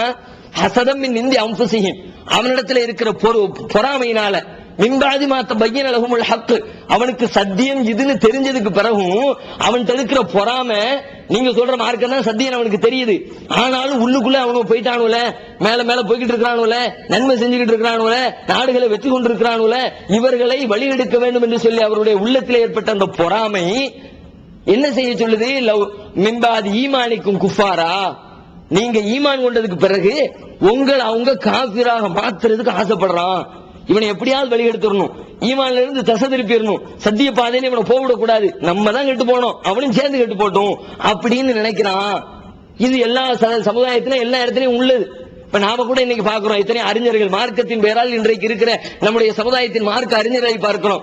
மார்க்க அறிஞர்கள்ல ஒரு 50% பேருக்கு தாம் செய்யக்கூடிய தவறுகள், மௌலுது, ஃபாத்திஹா, சத்தம், தர்கான்னு சொல்லிட்டு எத்தனையோ தப்பு செய்யறாங்களே, அதை தவறு என்று உணராமல மதரசாக்கள்ல பட்டம் கொடுத்துட்டான், ஆலிம்சான் பேர் சொல்லிட்டான் அப்படின்றதுனால விவரம் தெரியாம தவறுகளில் மூழ்கக்கூடிய ஒரு பகுதியினரும் இருக்கிறார்கள். இன்னொரு பகுதியினர் எப்படி தெரியுமா? நல்லா தெரியும், சத்தியம் இதுதான், நம்ம பக்கம் பொய் தான் இருக்குது, நம்மள்ட்ட நேர்மை இல்ல, இது ஓதக்கூடாது, இப்படி போகக்கூடாது, இப்படி நடக்கக்கூடாது, இணை கற்பிக்க கூடாது என்பதை தெரிந்திருந்தும் சத்தியத்தை உணர்ந்ததற்கு பிறகும் நம்மீது இருக்கிற பொறாமையின் காரணமாக நம்மை வழிகெடுக்கிறதுக்கு ஒரு கூட்டம் உட்கார்ந்துகிட்டு இருக்கா இல்லையா? ஈகத்துவம் ஓரிரை கொள்கையை விளக்கும் முற்பற்ற மாத இதழ் PJ MI சுலைமான், ஷம்சுல்லுஹா, இன்னும் பல சிறந்த அறிஞர்களின் கருத்து கருவூலங்கள், இன்னும் பல சிறந்த அம்சங்களுடன் வெளிவரும் ஈகத்துவம் இதழை படித்து உங்கள் மார்க்க அறிவை வளர்த்துக் கொள்ளுங்கள். ஆண்டு சந்தா உள்நாடு 100 ரூபாய், வெளிநாடு 400 ரூபாய், தனி இதழ் 9 ரூபாய். உங்கள் டிராப்ட்களை ஏகத்துவம், இலக்கம் 30, அரண்மனைக்காரன் தெரு, மண்ணடி, சென்னை 3 என்ற முகவரிக்கு அனுப்பி வையுங்கள். மகளிருக்கு வழிகாட்டும் மாத இதழ் தீன்குல பெண்மணி, தமிழ்நாடு தவ்ஹீத் ஜமாத்தின் மேற்பார்வையில் முஸ்லிம் பெண்களுக்கான இல்லற கடமைகள், மருத்துவ பகுதி, சிறுவர் பகுதி, திருமண தகவல் பகுதி, ஹதீஸ் திறனாய்வு போட்டி மற்றும் பல சுவையான அம்சங்களுடன் வெளிவரும் முஸ்லிம் பெண்களுக்கான முழுமையான மாத இதழ் தீன்குல பெண்மணி. ஆண்டு சந்தா உள்நாடு 100 ரூபாய், வெளிநாடு 400 ரூபாய், தனி இதழ் 9 ரூபாய். உங்கள் MODDகளை எடுத்து அனுப்ப வேண்டிய முகவரி தீன்குல பெண்மணி, நம்பர் 30, அரண்மனைக்காரன் தெரு, மண்ணடி, சென்னை 1. நாளை மறுமையினுடைய நிகழ்வுகளை திருமறை குர்ஆன் நபிகள் நாயகம் ஸல்லல்லாஹு அலைஹி வஸல்லம் அவர்கள் நமக்கு அப்படியே விளக்குகிற பொழுது, மறுமை நாள்ல அப்படியே மக்கள் எல்லாம் அல்லோலப்பட்டு நிற்பான். என்ன ஏதுன்ற விவரம் தெரியாது, முட்டி மோதிக்கிட்டு இருப்பான், ஒருத்தனை பார்த்து ஒருத்தன் ஓடிக்கிட்டு இருப்பான். அப்ப பார்க்க ஒரு சீன் அப்படியே திருமறை குர்ஆன் வர்ணிக்குது. எப்படி உலகத்துல இன்னைக்கு உலகத்துல 2 விதமான கூட்டத்தை பார்க்கிறோம். ஒன்னு அறிஞர்கள் என்ற மேல்தட்டு கூட்டம், இன்னொன்று அவாம்கள் என்ற கீழ்த்தட்டு கூட்டம். 2 லெவல்ல இருக்கிறாங்களா? நாங்களாம் அறிஞர்கள் சொல்லிக்கிறோம், நாங்க 7 வருஷம் படிச்சிட்டோம், 10 வருஷம் படிச்சிட்டோம், என்ன மாதிரி நீ படிச்சிருக்கேன்னு கேள்வி கேட்கிறாங்கல்ல, சரிப்பா நீங்களா அறிஞர்கள். காலல்லதீன ஸ்தக்பரு, பெரியவர்கள் தம்மை உயர்வாக கருதியவர்கள், பாலல்லதீன ஸ்துல்ஃபு, தம்மை பலகீனமாக, நமக்கு ஒண்ணும் தெரியாது, நமக்கு அலிப்புக்கு அர்த்தம் தெரியுமா, பேக்கு அர்த்தம் தெரியுமா, என்ன தெரியும், ஒண்ணுமே தெரியாது அப்படின்னு சொல்லி தம்மையை பலகீனமாகவும், அறிஞரும் அப்படித்தானே சொல்றாங்க. அவங்க நம்மள தன்னை உயர்வா காட்டும் பொழுது உனக்கு தெரியுமா, நீ எல்வசம் படிச்சிருக்கிறியா சொல்லு, அலிப்புக்கு அர்த்தம் சொல்லு அப்படின்னு கேட்கறாங்கல்ல. நமக்கு ஒன்னும் தெரியாதுன்னு நினைக்கிற ஒரு கீழ்த்தட்டு கூட்டம், தம்மை எல்லாம் தெரிந்தவர்களாக கருதக்கூடிய மேல்தட்டு கூட்டம், மேல்தட்டு கூட்டத்தினர் சொல்லக்கூடியதை இந்த பாமரர்கள் தமது அறியாமையினால் அவர்கள் சொல்லுவதை முழுக்க முழுக்க நம்பி அவர்களுக்கு பின்னர் போய்கொண்டிருக்கிறார்கள். நாளைக்கு மறுமையில சீனு அங்க அல்லோலப்பட்டு அடிச்சு நவுத்திக்கிட்டு இருக்க நேரத்துல திடீர்னு பாப்பா ஏத்தாப்புல ஆலிம்ஸ் வருவாங்க, உலகத்துல பெரிய ஆளா இருந்தாங்கல்ல அவங்க வருவாங்க. இவனுக்கு சந்தோஷமா தாங்க முடியல, வந்துட்டாரியா, வந்துட்டாரா, அஜர்த்த வந்துட்டாரா, இனிமே நமக்கு கவலை இல்ல, வந்து எல்லாம் பேசிக்குவார், அவர் அல்லாட்ட பேசிக்குவார் அப்படின்ட்டு வந்துட்டு அஜர்த்த பார்த்து சொல்லுவாங்களாம், பஹல்லன்தும் முகுனூன் அண்ணா மின் அதாபில்லாஹி மின் ஷை, அஜர்த்தே அல்லாஹ் வேதனன்ட்டான், நரகம்ட்டான், சிக்கலா போச்சு, பெரிய மண்டடியில மாட்டிக்கிட்டு இருக்கோம், நல்ல வேளை நீங்க வந்திய, பஹல்லன்தும் முகுனூன் அண்ணா மின் அதாபில்லாஹி மின் ஷை, அல்லாஹ்வுடைய இந்த வேதனையிலிருந்து கொஞ்சத்தை எங்களுக்கு நீங்கள் குறைத்து தர மாட்டீர்களா, கொஞ்சம் டிஸ்கவுண்ட் போட மாட்டீங்களா? அவன் ஜவுளி கடையிலையும் ஒவ்வொரு ஜுவல்லரியிலையும் 5% 10% சீசனுக்கு டிஸ்கவுண்ட் அடிக்கிற மாதிரி அல்லாட்ட சொல்லி நீங்க கொஞ்சம் டிஸ்கவுண்ட் வாங்கி தரக்கூடாதா? முகுனூன அண்ணாமின் அதாபில்லாஹி மின் ஷை, அல்லாஹ்வுடைய வேதனையிலிருந்து கொஞ்சத்தை எங்களுக்கு நீங்கள் தளர்த்துவதற்கு இறைவனிடத்திலே கேட்கக்கூடாதா? அப்ப அவங்க சொல்லுவாங்களாம், அல்லாட்ட வேதனை குறைக்க சொல்லி நான் கேட்கவா, லவ் ஹதான் அல்லாஹ்வுல ஹதைனாக்கும், அல்லாஹ் நீ என்ன புலம்பிக்கிட்டு இருக்கிற, உன்ன மாதிரி தான் நானும் புலம்பிக்கிட்டு இருக்கிறேன், நாங்கள் உலகத்திலே நேர்வழியில் இருந்திருந்தால் நாங்கள் உங்களுக்கு நேர்வழி காட்டியிருப்போம், நானே கெட்டு குட்டிச்சோரா போயிருந்தேன், ஏன் பின்னாடி வந்து நீ மட்டும் உருப்பட்டா போவ, நான் ஏன் லெவல் அப்படித்தான்டா, உலகத்துல நானும் தப்பு செஞ்சேன், நீ என் தப்புக்கு பின்னாடியே வந்துகிட்டு இருந்த. இத கேட்ட உடனே அந்த பாமரனுக்கு நெஞ்சி அடைச்சிற மாதிரி இருக்கும், என்ன அஜரத்தும் கையை விட்டு விட்டாரு, இப்ப நம்ம யார போய் எங்க போய் கேட்கறது அப்படின்னு தள்ளாடி புலம்ப ஆரம்பிச்சிருவானா. அப்ப அஜர் சொல்லுவாராம், காலு சவாவுன் அலைனா அஜர்னா அம் சபர்னா மாலனா மின் மஹீஸ், நீ பொறுமையா வாய்ப்பத்திக்கிட்டு இருந்தாலும் ஐயோ இப்படி ஆயிட்டேன்னு புலம்பினாலும் ஒன்னும் பண்ண முடியாது, எல்லாம் சேர்ந்து அங்கத்தான் போய் அழுகணும், எல்லாரும் சேர்ந்து வாங்கன்னு அஜர் சொல்லிட்டு போயிடுவாராம். உலகத்துல தான் கெட்டு போனேன்னு தெரியுது, கெட்டு போன சொல்லிவிட்டு நல்ல வழியை காட்ட வேண்டியதானே, நாளைக்கு மறுமையில போய் புலம்பு போகுது. இப்படி அந்த யகூதிகள் கூட்டம், யூதர்கள் கூட்டம் தான் நேர்வழியை தெரிந்து கொண்டு அதற்கு மாற்றமாக இருக்கிறவங்க முஸ்லிம்களின் மீது கொண்டிருக்கிற பொறாமையினால் ஈமானிலிருந்து இவர்களை குஃப்ரின்பால் அழைக்க ஆசைப்படுகிறார்கள். ஹசதம் மின்பாதி அன்ஃபுஸிஹிம் மின்பாதி மா தபய்யன லஹுமுல் ஹக் ஃபஅஃபு வஸ்ஃபஹு ஹத்தா யத்தி அல்லாஹு பிஅம்ரிஹி. இது எவ்வளவு பெரிய குற்றம், தெரிஞ்சுக்கிட்டே தப்புன்னு தெரியுது, அவன் தான் நேர்வழியில் இருக்கிறான்னு தெரியுது, அப்ப நேரான வழியை காட்ட வேண்டியவர்கள் தவறான பாதையின்பால் இறை நம்பிக்கை கொண்டவர்களை குஃப்ரின்பால் அழைத்து போவது என்பது எத்தனை பெரிய கோபத்திற்குரிய செயல். நம்மளை எப்படி கோபப்படுத்தணும், நரகத்துல கொண்டு போய் தள்ளுற வேலை இல்லையா, நான் சொர்க்கத்துக்கு போய்கிட்டு இருக்கிறேன், வாடா உன்னை இதை விட சூப்பர் சொர்க்கத்துல கொண்டு போய் தள்ளுறேன்ட்டு கடைசியில நரகப்படுகொலியில கொண்டு போய் தள்ளுன இந்த பாவிகளின் மீது எவ்வளவு கோபம் வரும், எத்தனை வேகம் வரும், அவர்களை என்ன செஞ்சாலும் தகும் என்கிற அளவிற்கு நம்முடைய உள்ளம் குமுறுகிற பொழுது அல்லாஹ் சொல்லுகிறான், இத்தனை பெரிய பாவத்தை அவர்கள் செய்திருந்தாலும் நபியே ஃபஅஃபு அவர்களை மன்னியுங்கள், வஸ்ஃபஹு அதை புறக்கணியுங்கள், அல்லாஹ் அவர்களுக்கு தீர்ப்பை தருவான், நீங்க விட்டுருங்க, போறேன் சரியா தொலைஞ்சு போறேன் போட அல்லாஹ் உனக்கு பாத்துக்குவான்னு சொல்லிட்டு அதை மன்னிச்சு, எவ்வளவு பெரிய குற்றத்தை கூட மன்னிக்க சொல்லி அல்லாஹ் பேசுகிறான். சர்வ சாதாரணமாக நமக்கு ஒவ்வொரு மனிதனும் செய்யக்கூடிய சின்ன சின்ன காரியங்களை பெருசுபடுத்தி பேசிக்கிட்டு குடும்பத்துக்கு மத்தியில பிரச்சனை, நண்பர்களுக்கு மத்தியில பிரச்சனை, இயக்கங்களுக்கு மத்தியில பிரச்சனை, ஏன் இத்தனை பிரச்சனை, தவறுகள் செய்யாதவனா மனுஷனை பத்தி மனுஷன் நினைங்க, முதல்ல மனுஷனை இறைவனா நினைக்காதீங்க. மன்னிக்காத பண்பு நம்ம இடத்துல வர்றதுக்கு என்ன காரணம், மன்னிக்கவே மாட்டேங்கிறோம், என்ன காரணம், தப்பே செய்யக்கூடாது நமக்கு யாரும் அப்படிதான் நினைக்கிறோம். அப்படி உலகத்துல ஒருத்தன் உண்டா காட்டுனீங்க, தப்பே செய்யாத ஒருத்தன் உலகத்தில் இருக்கிறானா, குல்லு பனி ஆதம கத்தாவுன், ஆதமுடைய மக்கள் அத்தனை பேரும் தவறு இழைக்கக்கூடியவர்கள் என்று நபிகள் நாயகம் ஸல்லல்லாஹு அலைஹி வஸல்லம் அவர்கள் சான்று வைத்திருக்கிற பொழுது யாரா இருந்தாலும் தப்பு செய்வான், அப்பன் தப்பு செய்வான், அம்மா தப்பு செய்வாங்க, புள்ள தப்பு செய்வான், செய்கிற தவறுகளை மன்னிக்கிற பண்பை கையில் எடுங்கப்பா. ஹிந்தாவை பார்க்கிறோம், நபிகள் நாயகம் ஸல்லல்லாஹு அலைஹி வஸல்லம் அவருடைய பெரிய தகப்பனார் ஹம்சாவுடைய உடலை கீறி கிழித்து குடலை எல்லாம் மாலையாக போட்டு ஈரலை கடித்து துப்பிய அந்த வெறிபிடித்த பெண் அன்றைக்கு பிறகு இஸ்லாத்துக்கு வர்றாங்க, ரலியல்லாஹு அன்ஹும் வரது அன்ஹு, அவர்களை அல்லாஹ் புரிந்து கொள்கிற அளவிற்கு சஹாபி என்ற லிஸ்டுக்குள்ள சேர்றாங்க. ஆனால் அந்த காலகட்டத்தில் அத்தனை பெரிய கொடுமையை நினைக்கிற பொழுது என்னுடைய உறவினரின் உடல் கீறி கிழிக்கப்பட்டு உள்ளிருந்து ஈரல் எடுத்து கடித்து துப்புவதை நான் பார்த்தால், அதை கேள்விப்பட்டால், அதை பார்க்கிற பொழுதும் அதை கேள்விப்படுகிற பொழுதும் என்னுடைய உள்ளம் எவ்வளவு குமுறும். இத்தனை பெரிய கொடுமையை செய்த அவன் எனது கைகளில் கிடைத்தால் கொன்று போடுவேன், அவனை சுக்குநூறாக்குவேன் என்று என்னுடைய உள்ளம் கோபத்தின் உச்சிக்கே செல்லுமே. நபி அவர்களுக்கும் அப்படித்தான் இருந்தது, கோபம் வந்தது. ஆனாலும் அந்த பெண்மணி இஸ்லாத்தை ஏற்று வருகிற பொழுது தாராள மனப்பான்மையோடு அல்லாஹ்விற்காக வேண்டி அவர் செய்த அந்த பாவத்தை மன்னிக்கிறார்கள். மன்னிச்சாலும் உள்ளுக்குள்ள சைத்தான் வந்து இடைஞ்சல் பண்றான், மன்னிக்காத. நாம சில நேரத்தில் நினைப்போங்க, சரி போறான் அப்படின்னு விட போனாலும் சில பக்கத்துல நம்ம பக்கத்துல ரெண்டு மேப்படியான வச்சிருப்போம். அவன் வந்து நின்றுட்டு போங்க இவனெல்லாம் விட்டேன்னு வச்சுங்க, நாளைக்கு இதே மாதிரி உங்க தலையில ஏறி திரும்ப மசாலா இருப்பான், திரும்ப நீங்க இதெல்லாம் நல்லா இல்ல பெரிய தாராளமனம் சொல்லிட்டு மன்னிச்சுட்டு கடைசியில் அவதிப்படாதீங்கன்னு சொல்லிட்டு பாயிண்ட் எடுத்து பின்னு போட்டு விடுவானே. அது மாதிரி நம்ம பக்கத்துல எப்ப பார்த்தாலும் சைத்தான் உட்கார்ந்துகிட்டே இருக்கிறான். ரசூல் ஸல்லல்லாஹு அலைஹி வஸல்லம் பார்க்கறாங்க, சைத்தான் எடுத்துருவான். சைத்தான் இந்த பெண்ணை நான் திரும்ப திரும்ப பார்த்தால் என்னுடைய பெரிய தகப்பனாரின் சிந்தனை என்னுடைய உள்ளத்திலே மீண்டும் மீண்டும் வரும். அவர் கீறி கிழிக்கப்பட்டதனுடைய நினைவை குத்தும். முள்ளாய் குத்துகிற பொழுது அந்த கோபம் இந்த ஹிந்தாவின் மீது படர்ந்து விடக்கூடும். எனவே ஹிந்தாவே மன்னிச்சுட்டேன், நானு விட்டுருங்க, உங்களை அல்லாஹ் மன்னிப்பான், நானும் மன்னிச்சுட்டேன். ஆனால் நீங்கள் திரும்ப திரும்ப என் முகத்து முன்னாடி வந்து நின்னீங்கன்னா அந்த நினைப்பு வரும். அதனால் என்னுடைய முகத்தை விட்டு நீங்கள் தவிர்த்து கொள்ளுங்கள், அடிக்கடி உங்க பேச கொண்டு காட்டாதீங்க அப்படின்னு சொல்லிட்டு ரசூலுல்லாஹ் தாராள மனதோடு மன்னிக்கிறார்கள். சைத்தான் வழிகெடுத்து விடாமல் இருப்பதற்கு ஒரு வழியையும் செய்து கொள்கிறார்கள்.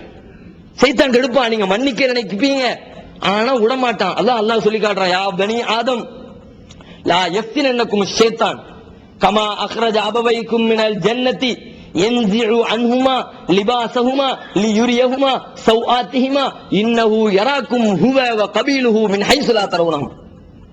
ஆதமுடைய மக்களே, ஷைத்தான் உங்களை குழப்பத்தில் ஆழ்த்தி விட வேண்டாம். உங்களின் பெற்றோர்களை ஆதத்தையும் ஹவ்வாவையும் சுவனத்திலிருந்து வெளியேற்றுவதற்கு அவன் செய்த சூழ்ச்சியிலே அவர்கள் எப்படி சிக்கிக் கொண்டார்களோ அதே போன்று ஷைத்தானிய சூழ்ச்சியிலே நீங்கள் சிக்கிக் கொள்ளாதீர்கள். அவர்களின் மானத்தை வெளிப்படுத்துவதற்காக உடைகளை எப்படி உரிந்தானோ களைந்தானோ அதே போன்று நீங்களும் அவனுக்கு உங்களின் உடைகளை கொடுத்து விட்டு மானம் இழந்து நிற்காதீர்கள். அவன் உங்களை பார்க்கிறான், நீங்கள் பார்க்காத விதத்திலே. அவன் மாத்திரமல்ல, அவனுடைய கூட்டமும் சேர்ந்து பார்க்கிறது. ஷைத்தான் லக்கும் அதுவும் இன்ன ஷைத்தான் லக்கும் அது. ஷைத்தான் பயங்கரமான பகிரங்கமான விரோதி. எனவே அந்த விரோதியை விரோதியின் இடத்தில் வைத்து பாருங்கள். ஷைத்தான் வருவான், கோபத்தை மூட்டி மன்னிக்க வேண்டிய நேரத்தில் மன்னிக்க விடாம தடுப்பான். ஷைத்தானிடமிருந்து பாதுகாப்பு தேடுங்க. அந்த நேரத்தில் நபிகள் ஸல்லல்லாஹு அலைஹி வஸல்லம் சபையில ஒரு கரை சுருளா உட்கார்ந்து இருக்கிறாங்க. ஏத்தாப்புல பார்த்தா ஒரு ஆளுக்கு இது மாதிரி எவனோ ஒருத்தன் டென்ஷனை கிளப்பி விட்டான் போல இருக்கு. அவரு கோபத்துல தைன்னு குதிக்கிறாரு. ரசூலுல்லாஹ் தூரத்துல இருந்து பாக்குறாங்க. பார்த்து விட்டு பக்கத்துல இருக்கிற தோழத்தை சொல்றாங்க, இன்னி ஆலமு கலிமத்தன், நான் எனக்கு இப்ப என்கிட்ட ஒரு வார்த்தை இருக்குது, ஒரு சொல் இருக்குது. இந்த சொல்ல இந்த மருந்தை அந்த ஆளை யூஸ் பண்ணாருன்னா அவருக்கு இருக்கக்கூடிய அந்த கோபம் தனியும். அதுக்கான ட்ரீட்மெண்ட் என் கையில இருக்குது, அது ஒரு சொல் அப்படிங்கிறாங்க. என்னன்னு கேக்குறாங்க. அஊது பில்லாஹி மினஷ் ஷைத்தானிர் ரஜீம். கோபம் கொப்பளித்துக் கொண்டிருக்கிற இந்த நேரத்துல அந்த மனுஷன் அல்லாஹ்விடத்துல ஷைத்தானை விட்டு பாதுகாப்பு தேடட்டும், கண்டிப்பாக இந்த கோபம் அடங்கும் அப்படின்னு ரசூலுல்லாஹ் சொல்றாங்க.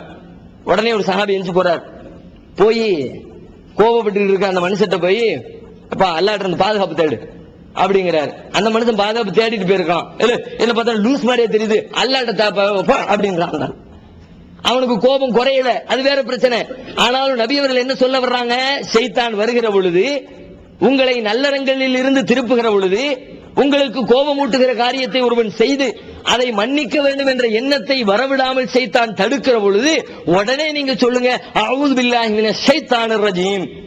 இந்த விரட்டி அடிக்கப்பட்ட ஷைத்தானிடமிருந்து யா அல்லாஹ் உன்கிட்ட பாதுகாப்பு தேடுறேன். நான் பழிவாங்குதல் என்ற நிலையிலிருந்து அதற்கு உயர்ந்த உலுல் அஸ்ம் என்ற நபிமார்களுக்கு சொல்லப்படுகிற உறுதிமிக்க வீரம் நிறைந்தவர்களின் ஸ்தானத்தில் நான் போய் உட்காரணும். யா அல்லாஹ் ஷைத்தானிடமிருந்து பாதுகாப்பு கொடு. திருக்குர்ஆன் தமிழாக்கம் பி ஜைனுல் ஆபிதீன். அனைவருக்கும் புரியும் எளிய நடை. தேவைப்படும் வசனங்களுக்கு தெளிவான விளக்கங்கள். கலை சொற்களின் விளக்கங்கள். திருக்குர்ஆன் எவ்வாறு அருளப்பட்டது, எவ்வாறு தொகுக்கப்பட்டது என்பது குறித்து முழுமையான விளக்கம். நபிகள் நாயகம் ஸல்லல்லாஹு அலைஹி வஸல்லம் காலம் முதல் இன்று வரை குர்ஆன் பாதுகாக்கப்பட்ட வரலாறு. திருக்குர்ஆன் இறைவனின் வார்த்தைகள் என்பதற்கான அடுக்கடுக்கான ஆதாரங்கள், முந்தைய பதிப்புகளை விட மெருகூட்டப்பட்ட செய்திகள், கூடுதலான பக்கங்கள், அழகிய வடிவமைப்பு, உயர்தரமான பைண்டிங். விலை ரூபாய் 300 மட்டுமே. வெளியீடு மூன் பப்ளிகேஷன், நம்பர் 83/3, முதல் மாடி, மூர்தரு, மண்ணடி, சென்னை 1. போன் 65690810. அந்த ஸ்டேஜுக்கு போகணும். போக விடாம மறுப்பான். இயன்ற வரைக்கும் அவனோடு போராடி ஷைத்தானிடமிருந்து ஜெயித்து மன்னிக்கிற பண்பை நமது கரத்திலே நாம் கொண்டு வர வேண்டும். இதுக்கு அல்லாஹ் ஒரு காரணத்தையும் சொல்றான், அற்புதமான காரணம். அதை கேட்ட யாரும் நம்முடைய வாழ்க்கையில தான் தனக்கு செஞ்ச எதிரிகள், குடும்பத்தினர்கள் செய்த துரோகம், தான் இழைக்கப்பட்ட பாதிப்பு அத்தனையும் மறந்துவிட்டு மன்னித்து விட்டு எதிரி இடத்திலே போய் கைகுலுக்க ஆசைப்படுவார்கள். ஒரு காரணத்தை அல்லாஹ் ஒரு வரலாற்றை சொல்லி காட்டுறான்.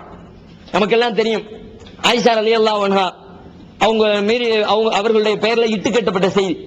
அபூபக்கர் ரலியல்லாஹு அன்ஹுடைய மகன் ஆயிஷா தப்பு செஞ்சிட்டாங்க அப்படின்னு ஊர் ஊரா பிரச்சாரம். அந்த பிரச்சாரத்துல முக்கிய பங்கு வகிக்கிறவர் அபூபக்கரிடத்துல உதவியை பெற்றுக்கொண்டு வாழக்கூடிய மிஸ்தக் என்ற ஒரு சஹாபி. அல்லாஹ் கடைசியில் வசனத்தை இறக்குறான், ஆயிஷா தப்பு பண்ணல, நல்ல பெண்மணி, பரிசுத்தமான பெண்மணி, நீங்க தான் தப்பு பண்ணிட்டீங்க, அவதூறு சொல்லிட்டீங்க, இது தப்புன்னு சொல்லி இருக்க கூடாதா, அவதூறான வார்த்தைன்னு இதுல இருந்து நீங்க தவிர்த்து கொள்ள கூடாதா என்று அல்லாஹ் ரப்பல் ஆலமீன் குர்ஆன் வசனத்தை இறக்கி வச்சதுக்கு பிறகு அபூபக்கர் ரலியல்லாஹு அன்ஹு கோபம், அப்படிப்பட்ட கோபம். என் மகன் மீது, இந்த பத்னியின் மீது, இந்த கருப்பு கரசையின் மீது அவதூறு சொல்வதற்கு என்னிடத்திலே உதவியை பெற்றுக் கொண்டிருக்கிற உனக்கு எப்படி அப்பா மனம் வந்தது? இவ்வளவு பெரிய துரோகத்தை செஞ்ச உனக்கு இனிமே நான் ஹெல்ப் பண்ண மாட்டேன், விட்டு இனிமே இந்த உனக்கு உதவின்ற நாமமே இருக்காது, ஆள விடு அப்படிங்கிறாங்க. அபூபக்கர் சத்தியம் செய்யறாங்க, எல்லாமே சத்தியமா உனக்கு நான் உதவி செய்ய மாட்டேன். உண்மையில இது நியாயமா இல்லையா? நம்ம நிலையில இருந்து பார்த்தா என் தகப்பன, என் தாய அல்லது என் சகோதரிய, என்னுடைய மனைவிய, என்னுடைய பிள்ளைய தப்பு செஞ்சுட்டான்னு ஒருத்தன் ஊரு அவதூறு கிளப்பி அவனுக்கு போய் ஹெல்ப் பண்ணுன்னு சொன்னா நான் பண்ணுவேனா? எவனுக்காவது மனசு வருமா? சாதாரண நிலையில இருக்கிற யாருக்கும் மனது வராது. அதே போன்று அபூபக்கர் அவர்களுக்கு மனம் வரவில்லை, உதவி செய்ய மாட்டேன்னு சொன்னாங்க, மன்னிக்க மாட்டேன்னாங்க. அல்லாஹ் வசனம் இருக்கிறான், வலா எழுத்தலி உளுல் ஃபதலி மின்கும் வஸ்ஸஅதி அன் யூது உலில் குர்பா வல் மசாகீன வல் முஹாஜிரீன ஃபீ சபீலில்லாஹி வல் யாஃபு வல் யஸ்ஃபஹு. உங்களில் வசதி படைத்தவர்களும் இறைவனுடைய அருள் கொடுக்கப்பட்டவர்களும் ஏழைகளுக்கும் முஹாஜிர்களுக்கும் அல்லாவின் பாதையிலும் உதவி செய்ய மாட்டேன் என்று சத்தியம் செய்ய வேண்டாம். வல் யாஃபு, மன்னியுங்கள், இது மாதிரி உங்களுக்கு தப்பு செஞ்சவங்கள மன்னியுங்கள். வல் யஸ்ஃபஹு, அவர்களை புறக்கணியுங்கள். சொல்லிட்டு சொல்றான் அடுத்த வசனம், அலா துஹிப்பூன அன் யக்ஃபிரல்லாஹு லக்கும், அல்லாஹ் உங்களை மன்னிக்க வேண்டும் என்பதை நீங்கள் விரும்ப மாட்டீர்களா?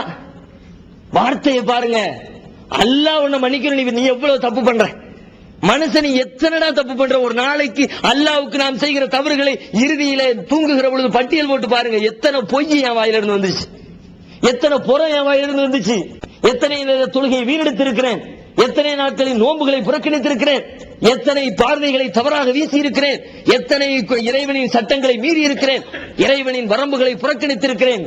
ஒரு நாளைக்கு நூற்றுக்கணக்கில் லிஸ்ட் போடலாமப்பா மனுஷா. நீ என்ன நினைக்கிற? இத்தனை தப்பையும் செஞ்சு முடிச்சிட்டு தொழுகை முடிஞ்சோடனே அல்லாஹ் என்ன மன்னிச்சிடறாரப்பே, நான் தெரியாம பண்ணிட்டேன்பா, என்ன விட்டுறா, நாளைக்கு மறுமையில எனக்கு தண்டனை கொடுத்துறாரா அல்லாஹ், நரகத்துல கடந்தோம்னா என்னால தாங்க முடியாதுன்னு கதறல்ல. ஒண்ணு நீ செஞ்ச தப்ப அல்லாஹ் மன்னிக்கணும்னு விரும்புறல்ல, அப்படியானால் உனக்கு பிறர் செய்த தவறை நீ மன்னித்து காட்டு. அந்த பண்பு உன் கையில எடு. அல்லாஹ் உங்க நம்மிடத்துல எப்படி நடக்கணும் நாம விரும்புறோமோ அப்படி பிறர் இடத்துல நடக்கணும். அல்லாஹ் சொல்றான், நீங்க அல்லாஹ்விடத்துல எதை எதிர்பார்க்கிறீங்களோ அதே போன்று பிறரிடத்திலே உங்களுடைய வாழ்க்கையை நீங்கள் நடத்தி காட்டுங்கள். இதா கீல லக்கும் தஃபஸ்ஸஹு ஃபில் மஜாலிஸ் ஃபஃப்ஸஹு யஃப்ஸஹில்லாஹு லக்கும். ஒரு சபைக்கு வர்றீங்க, இடம் இல்ல, நெருக்கடியா இருக்குது. அல்லாஹ் சுவனத்தே உங்களுக்கு இடம் தர வேண்டும் என்று ஆசைப்பட்டால், இடம் இல்லாட்டி நெருக்கடிச்சுக்கிட்டா வாப்பான்னு சொல்லிட்டு கொஞ்சம் ஒதுங்கி காலை சுருக்கி சம்மணத்தை மடக்கி அவனுக்கு இடத்தை கொடுத்து பாரு, அல்லாஹ் உனக்கு இடம் கொடுப்பான். மன் நஃபஸ குர்பத்தம் மின் குரபி துன்யா குரபல்லாஹு லஹு ஃபில் ஆখিরা. யார் ஒருவன் உலகத்திலே வாழுகிற பொழுது ஒரு மனிதனின் துன்பத்தை துடைப்பதற்கு முயற்சி செய்கிறானோ அல்லாஹ் நாளை மறுமையிலே அவனுடைய துன்பத்தை துடைப்பான். வல்லாஹு ஃபீ அவுனில் அப்தி மா கானல் அப்து ஃபீ அவுனி அஹீஹி. ஒரு மனிதன் தனது சகோதரனுக்கு உதவி செய்து கொண்டிருக்கிற காலமெல்லாம் அல்லாஹ் அவனுக்கு உதவி செய்து கொண்டிருக்கிறான். நீங்க நினைப்பீங்க அவனுக்கு ஹெல்ப் பண்ண போனேன் ஏன் வேலை கெட்டு போச்சுன்னு. கண்டிப்பா கிடையாது. பிறருக்கு உதவி செய்வதற்காக வேண்டி உங்களின் நேரத்தை நீங்கள் செலவழித்தால், உங்களின் பொருளாதாரத்தை நீங்கள் செலவழித்தால், உங்களின் உழைப்பை நீங்கள் செலவழித்தால், உங்களுக்கு செய்ய வேண்டிய வேலைக்கு அல்லாஹ் பொறுப்பேற்கிறான். அல்லாஹ் ஹெல்ப் பண்ணுனா அந்த வேலை கெட்டு போகுமா? அல்லாஹ் உதவி செய்யும் போது வேற யாருங்க வேணும்? உங்க தொழில் கெட்டு போகுமா? உங்களுடைய நேரம் கெட்டு போகுமா? உங்களுடைய குடும்பம் கெட்டு போகுமா? ரசூலுல்லாஹ் சொல்றாங்க, உனக்கு அல்லாஹ்வின் உதவி வேண்டுமா, உனது சகோதரனுக்கு நீ உதவு. நாளை மறுமையிலே துன்பத்தை இறைவன் போக்க வேண்டும் என்று ஆசைப்படுகிறாயா, இந்த உலகத்திலே உனது சகோதரனின் துன்பத்தை நீ போக்கு. உனக்கு அல்லாஹ் இடமளிக்க வேண்டும் என்று ஆசைப்படுகிறாயா, மற்றவர்களுக்கு நீ இடமளித்து வாழு. இப்படி சொல்லுறத பூரா ரசூல் ஸல்லல்லாஹு அலைஹி வஸல்லம் மறுமையில நீங்க அல்லாஹ்விடத்திலே எதை எதிர்பார்க்கிறீங்களோ அதே போன்று உலகத்திலே மற்றவர்களிடத்திலே நடங்கள். எதை விதைக்கிறீர்களோ அதையே நீங்கள் அறுவடை செய்வீர்கள். வினை விதைத்தவன் வினையைத்தான் அறுப்பான், விதை விதைத்தவன் அதற்கான அறுவடையை கைகளிலே பெறுவான். மன் வசல வசலஹுல்லாஹ், யார் உறவினரை சேர்ந்து வாழ்கிறாரோ அவரை அல்லாஹ் சேர்கிறான். ஓமன் கத்தஅஹுல்லாஹ், யார் அவர்களை துண்டிக்கிறாரோ அவர்களை அல்லாஹ் துண்டிக்கிறான். போங்க, அதான் அல்லாஹ் சொல்றான், அலா துஹிப்பூன. அந்த வார்த்தையை படிக்கிற யாரும் மன்னிக்காம இருக்க. அல்லாஹ் கேட்கிற வார்த்தை தான், அலா துஹிப்பு, நீங்க பிரியப்பட மாட்டீங்களா? ஐ யக்ஃபிரல்லாஹு லக்கும், அல்லாஹ் உங்களை மன்னிக்க வேண்டும் என்பதை நீங்கள் ஆசைப்பட மாட்டீர்களா? விரும்புறல்ல, மன்னிங்க. உங்களுக்கு செஞ்ச தப்பு செஞ்சவங்களை கணக்கு போட்டு பார்த்து எத்தனை பேரை நான் அவனுடைய தப்பை மன்னிக்காம இருந்திருக்கிறேன். அவன் செஞ்ச குற்றத்துக்காக வேண்டி நீங்க நல்லதுதான் செஞ்சீங்க, உங்க மேல தப்பே சொல்லல அல்லாஹ். நீங்க கரெக்ட், உங்களை குற்றம் சொல்லல. உங்களை அநியாயமா உங்க காசை சுரண்டுனா, நீங்க கொடுத்து வச்ச காசை வாங்கிக்கிட்டு இல்லன்னு சொன்னா, உங்களை தேவையில்லாம திட்டுனா, உங்க மீது பொய் சொன்னா, நீங்க செய்யாத செஞ்சதா சொன்னா, அவதூறு சொன்னா, புறம் பேசினா, நீங்கள் தான் பாதிக்கப்பட்டவர்கள். உண்மையில நீங்கள் நல்லவர்கள் தான், உங்களின் மீது குற்றமில்லை. ஆனாலும் நீங்க கோபப்படுறதுக்கு நியாயம் இருந்தாலும், பழிக்கு பழி வாங்குவதற்கு உங்களுக்கு வாய்ப்பு கொடுக்கப்பட்டாலும் அதை விட்டு அடுத்த ஸ்டேஜுக்கு வாங்கப்பா, மன்னிச்சு பாருங்க, அல்லாஹ் உங்களை மன்னிப்பான். இரண்டாவது நிலையை சொல்றான் அல்லாஹ். மூணாவது ஸ்டெப்புக்கு வர்றான், ஹை லெவல். இது ரொம்ப, இது சொல்றதுக்கு முந்தைய பீடிகைகள்லாம் போட்டுதான் அல்லாஹ் சொல்றான். இது சாதாரணமா கிடைக்காது, எல்லாரும் விரும்பின உடனே கிடைக்கிற பாயிண்ட் கிடையாது. இது அநீதி இழைக்கப்பட்டவன் முதல் நிலை பழிக்கு பழி, கெட்ட வார்த்தைகள் உபயோகப்படுத்துவதற்கான அனுமதி, மன்னிக்கிற நிலை. மூன்றாவது ஸ்டேஜுக்கு வர்றான், வமாயுலக்காஹ இல்லாது ஹவ்வின் அதீம். யார் மிகப்பெரிய அன்பளிப்பு பொக்கிஷம் வழங்கப்பட்டாரோ, அருள் உடையவரோ, அவரை தவிர வேறு யாருக்கும் இது கைவர பெறாது. இந்த சொல்ல போற ஸ்டேஜ், மூணாவது ஸ்டேஜ் ரொம்ப உயர்வான ஸ்டேஜ், கிட்ட நிக்க முடியாதான். அதை செஞ்ச அல்லாஹ்வுக்கு சந்தோஷமான சந்தோஷம், அவ்வளவு பெரிய சந்தோஷமா சொல்றான். அதை சொல்லும் போதே சொல்றான், அதை நீங்கள் கடைபிடித்தால் அது ஒரு மாய ரசவாதமா. அது என்ன ஒரு காரியத்தை பண்ண தெரியுமா? ஃபைதல்லதி பைனக வ பைனஹு அதாவத்துன் கன்னஹு வலியுன் ஹமீம். அந்த ஸ்டேஜை நீங்க கையில எடுத்தீங்கன்னா அது ஒரு பெரிய அற்புதத்தை செய்து காட்டும். உங்களை கொன்று குவிக்க ஆசைப்பட்ட எதிரிகள் கூட உங்களுக்காக உயிர் துறக்க தயாராகிற நண்பர்களாக மாறிவிடுவார்கள். அப்படி ஒரு ஸ்டேஜ் கிடைக்குமா சாதாரணமா? அது என்ன, அடிக்கிறதுக்கு கம்பு தூக்கிட்டு வந்தவன் எனக்கு பாதுகாப்புக்காக வேண்டி கம்பு பிடிச்சி நிக்கிறவன அவனை மாத்திரம்னா அது சாதாரணமானதா?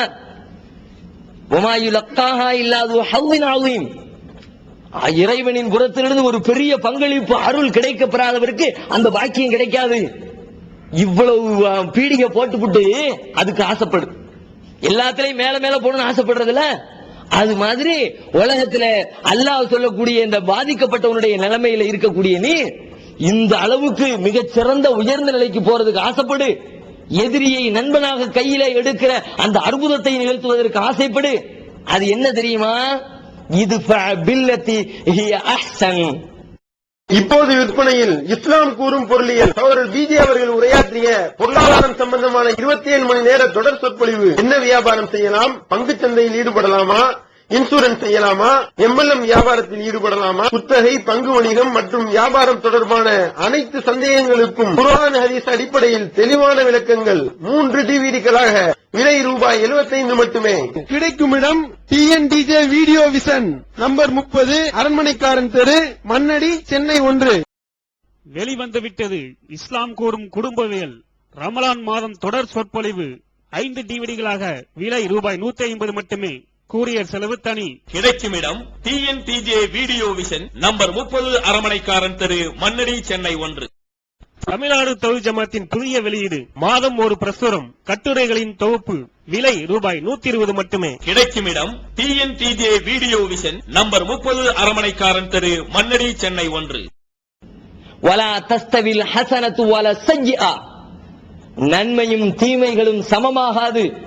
உனக்கு தீங்கு செய்தவனுக்கு நீ நன்மையை பகரமாக கொடு.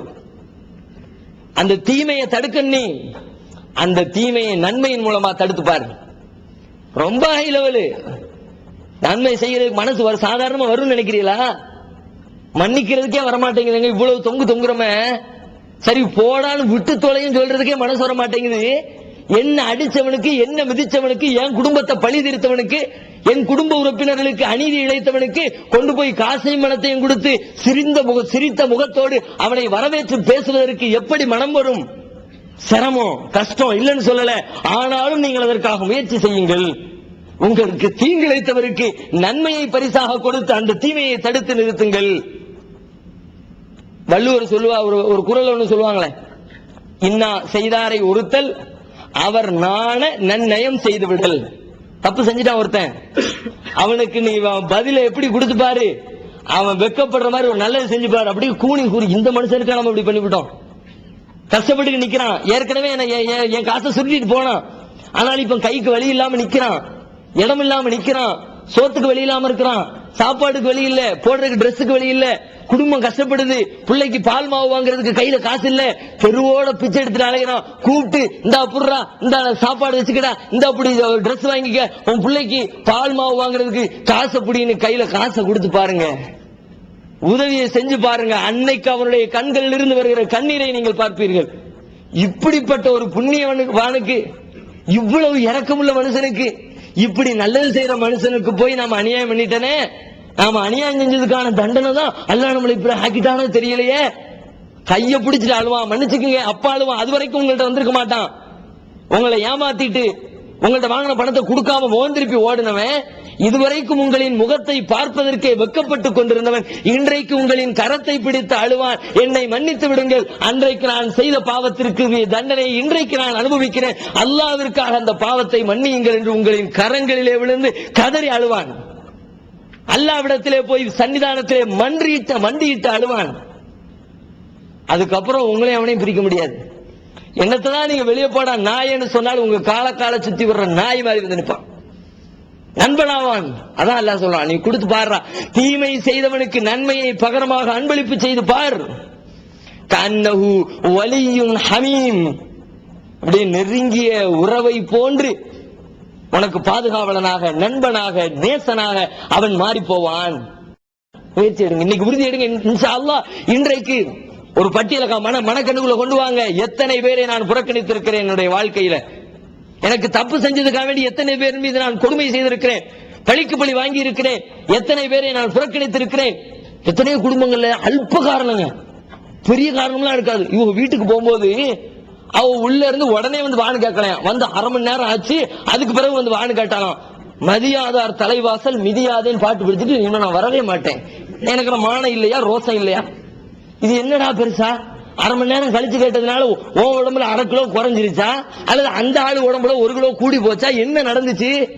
ஏதோ வேலையில இருந்திருப்பாங்க, நீ வந்த உடனே அப்படி வரவேற்கலாட்டி என்னங்கிற மன்னிக்க தெரியாதா, புறக்கணிக்க தெரியாதா?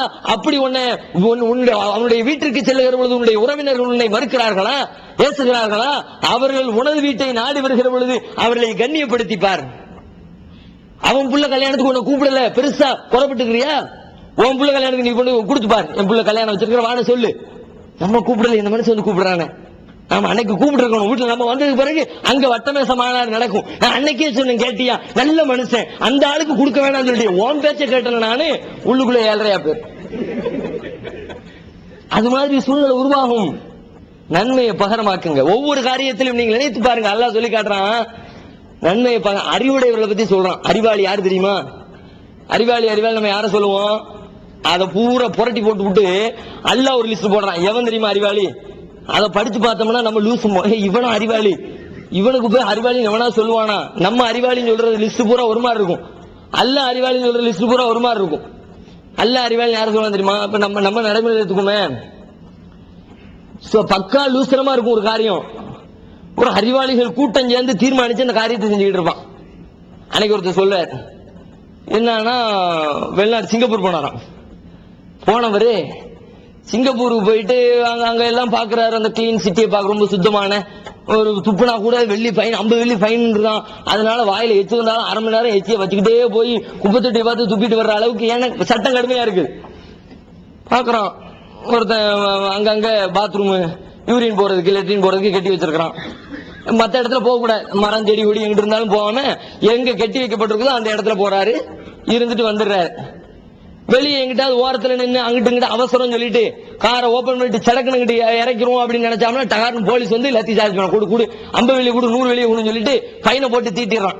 வெளியே இருந்தாலும் ஃபைனை போட்டு போடுறான். கரெக்டா போக வேண்டிய இடத்துல இருக்க வேண்டிய இடத்துல இருந்தாலும் சரி போன்னு விட்டுறான். அந்த ஆளு நம்ம ஊருக்கு வந்திருக்காரு.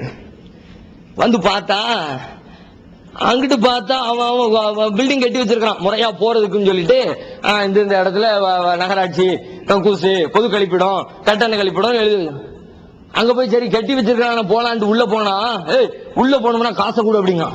இந்த பக்கம் திரும்பி பார்த்தா ஒரு வேப்பமர தடியில ஒருத்தன் காசே கொடுக்காம ஃப்ரீயா ஓபன் பண்ணி விட்டு இருக்கான். முறையா போறவன்ட்ட காசு கேட்கிற, முறை இல்லாம போறவன சும்மா விட்டு வச்சிருக்கிறிய. இது ஒரு பெரிய திட்டம் போட்டு தீர்மானம் வச்சு அதுக்குன்னு ஒரு பஞ்சாயத்தை கூட்டி எவ்வளவு காசு வசூலிக்கலாம், 50 பைசா, 1 பைசா, 1 ரூபாய், அதுக்கு ஒரு பெரிய மணிக்கணக்கில் 150 பேருடைய நேரத்தை செலவு பண்ணி அதுக்கு ஒரு கவுன்சிலரை போட்டு ஒரு வார்டு மெம்பரை போட்டு அதை கண்காணிக்கிறதுக்கு, காசை வசூல் பண்றதுக்கு லூஸ்தனமா ஒரு சட்டத்தை போட்டு வச்சுட்டு பெரிய அறிவார்ந்த சட்டம்னு சொல்லிக்கிட்டு இருப்பான். அல்லாஹ் ரப்புல் ஆலமீன் சொல்ற அறிவாளி லிஸ்டே வேற.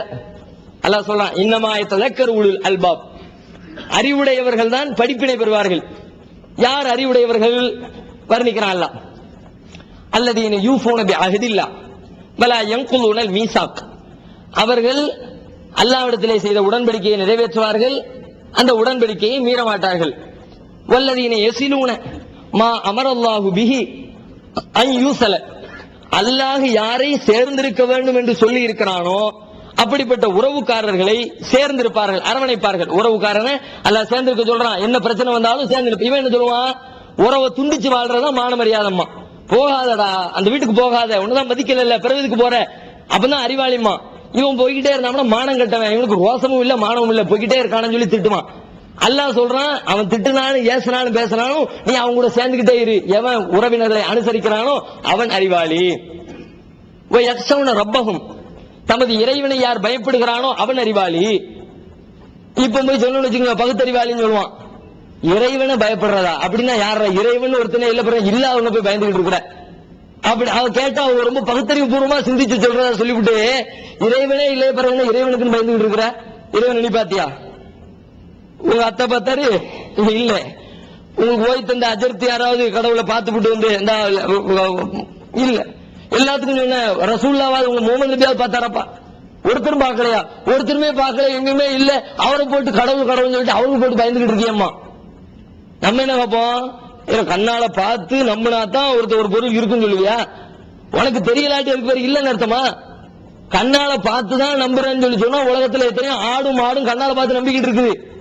என் வீட்டுல நான் ஒரு மாடு வளர்க்குறேங்க, பாட்டுக்காரன் எங்க வீட்டுல மாடு வளர்த்த உண்மைதான், போய் இல்ல, மாடு வளர்க்குறேன், வளர்த்தாங்க எங்க அத்தா மலை புரிச்ச நிறைய வச்சு வளர்த்தாங்க. இப்ப ஒண்ணு இல்ல, என்ன ஆகி போச்சு, அவுத்து விட்டேன், மலைக்கு போகுது. மலைக்கு போன மாடு காலையில அவுத்து விட்டேன், மலையில போய் சுத்தமா நல்லா மேய்ஞ்சு விட்டு 5 மணிக்கு தெருக்குள்ள வருது. தெருவுல லைனா ஊடு இருக்குது, கரெக்டா எந்த வீட்டுக்குள்ள நுழையல, என் வீட்டுக்குள்ள கரெக்டா வந்து நுழையுது. எப்படி வந்து நுழைஞ்சிச்சு? கண்ணால பார்த்துதானே நுழைஞ்சிச்சு. இந்த வீடு நம்ம வீடு இல்ல, இந்த வீடு தான் நம்ம வீடு, இங்கதான் நமக்கு சாப்பாடு தர்றான், இங்கதான் நம்மளை கட்டி போட்டுருக்கான், இங்கதான் நம்ம கண்ணுக்குட்டிக்கு பால் தர்றதுக்கு ஏற்பாடெல்லாம் செஞ்சு வச்சிருக்கான், இவன் தான் நல்ல கோதுமை புண்ணாக்கு வாங்கி போடுறான்னு சொல்லிட்டு கண்ணை பார்த்து தான் நடந்துச்சு. அப்ப மாடு பார்த்து ஒரு மேட்டரை தீர்வு பண்ணுது, இவன் என்னுடைய எஜமானன், இது நான் வசிக்க வேண்டிய வீடு, நான் ஒரு ஆட்டுக்குட்டி வளர்க்குறேங்க, ஆட்டுக்குட்டி அவுத்து விட்டு நான் சாப்பிட்டு போய்கிட்டே இருக்கிறேன். பார்த்தா ஆட்டுக்குட்டி என் முன்னாடி வந்துகிட்டே இருக்கு. ஒரு 100 பேர் நிக்கிறானுவோ, கூட்டத்துக்குள்ள நுழையிறேன். 100 பேரை பார்த்த உடனே ஆடு குழம்பணுமா இல்லையா? ஏப்பா இவ்வளவு பேர் இருக்கிறாங்கள, நம்ம ஆளு யாருன்னு தெரியலையான்னு குழம்ப மாட்டேங்குது. கரெக்டா அப்படி நூல் பிடிச்ச மாதிரி நான் போன லைன்ல வந்துகிட்டே இருக்கு.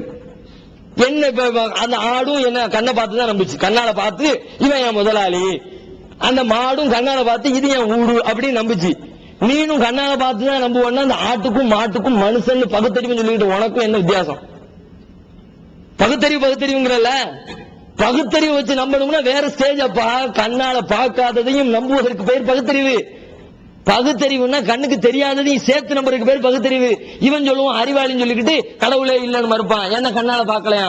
அல்லாஹ் சொல்றான், எவன் கடவுளை பயந்தானோ அவன் தான் அறிவாளி.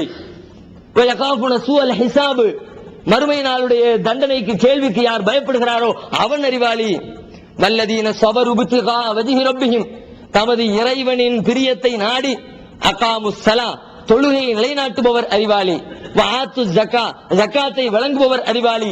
வயத்ரஊன பில் ஹஸனத்தி வஅன்ஃபகு மிம்மா ரஸக்னாஹும் சிர்ரம் வஅலானியா, இறைவன் கொடுத்த பொருளாதாரத்திலிருந்து ரகசியமாகவும் பகிரங்கமாகவும் யார் செலவிடுகிறாரோ அவர் அறிவாளி.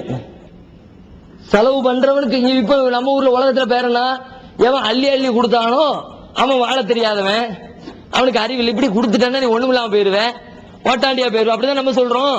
அல்லாஹ் சொல்றான், நீ கொடுத்து பாடுறா, யம்ஹுல்லாஹு ரிபா வ யுர்பி ஸதகாத், அல்லாஹ் வட்டியை அழிக்கிறான், தர்மத்தை வளர்க்கிறான். நீ கொடுத்த உடனே காலி ஆயிரும் நினைப்ப, கொடுத்துட்டு உனக்கு இல்லாம போயிரும் நினைப்ப.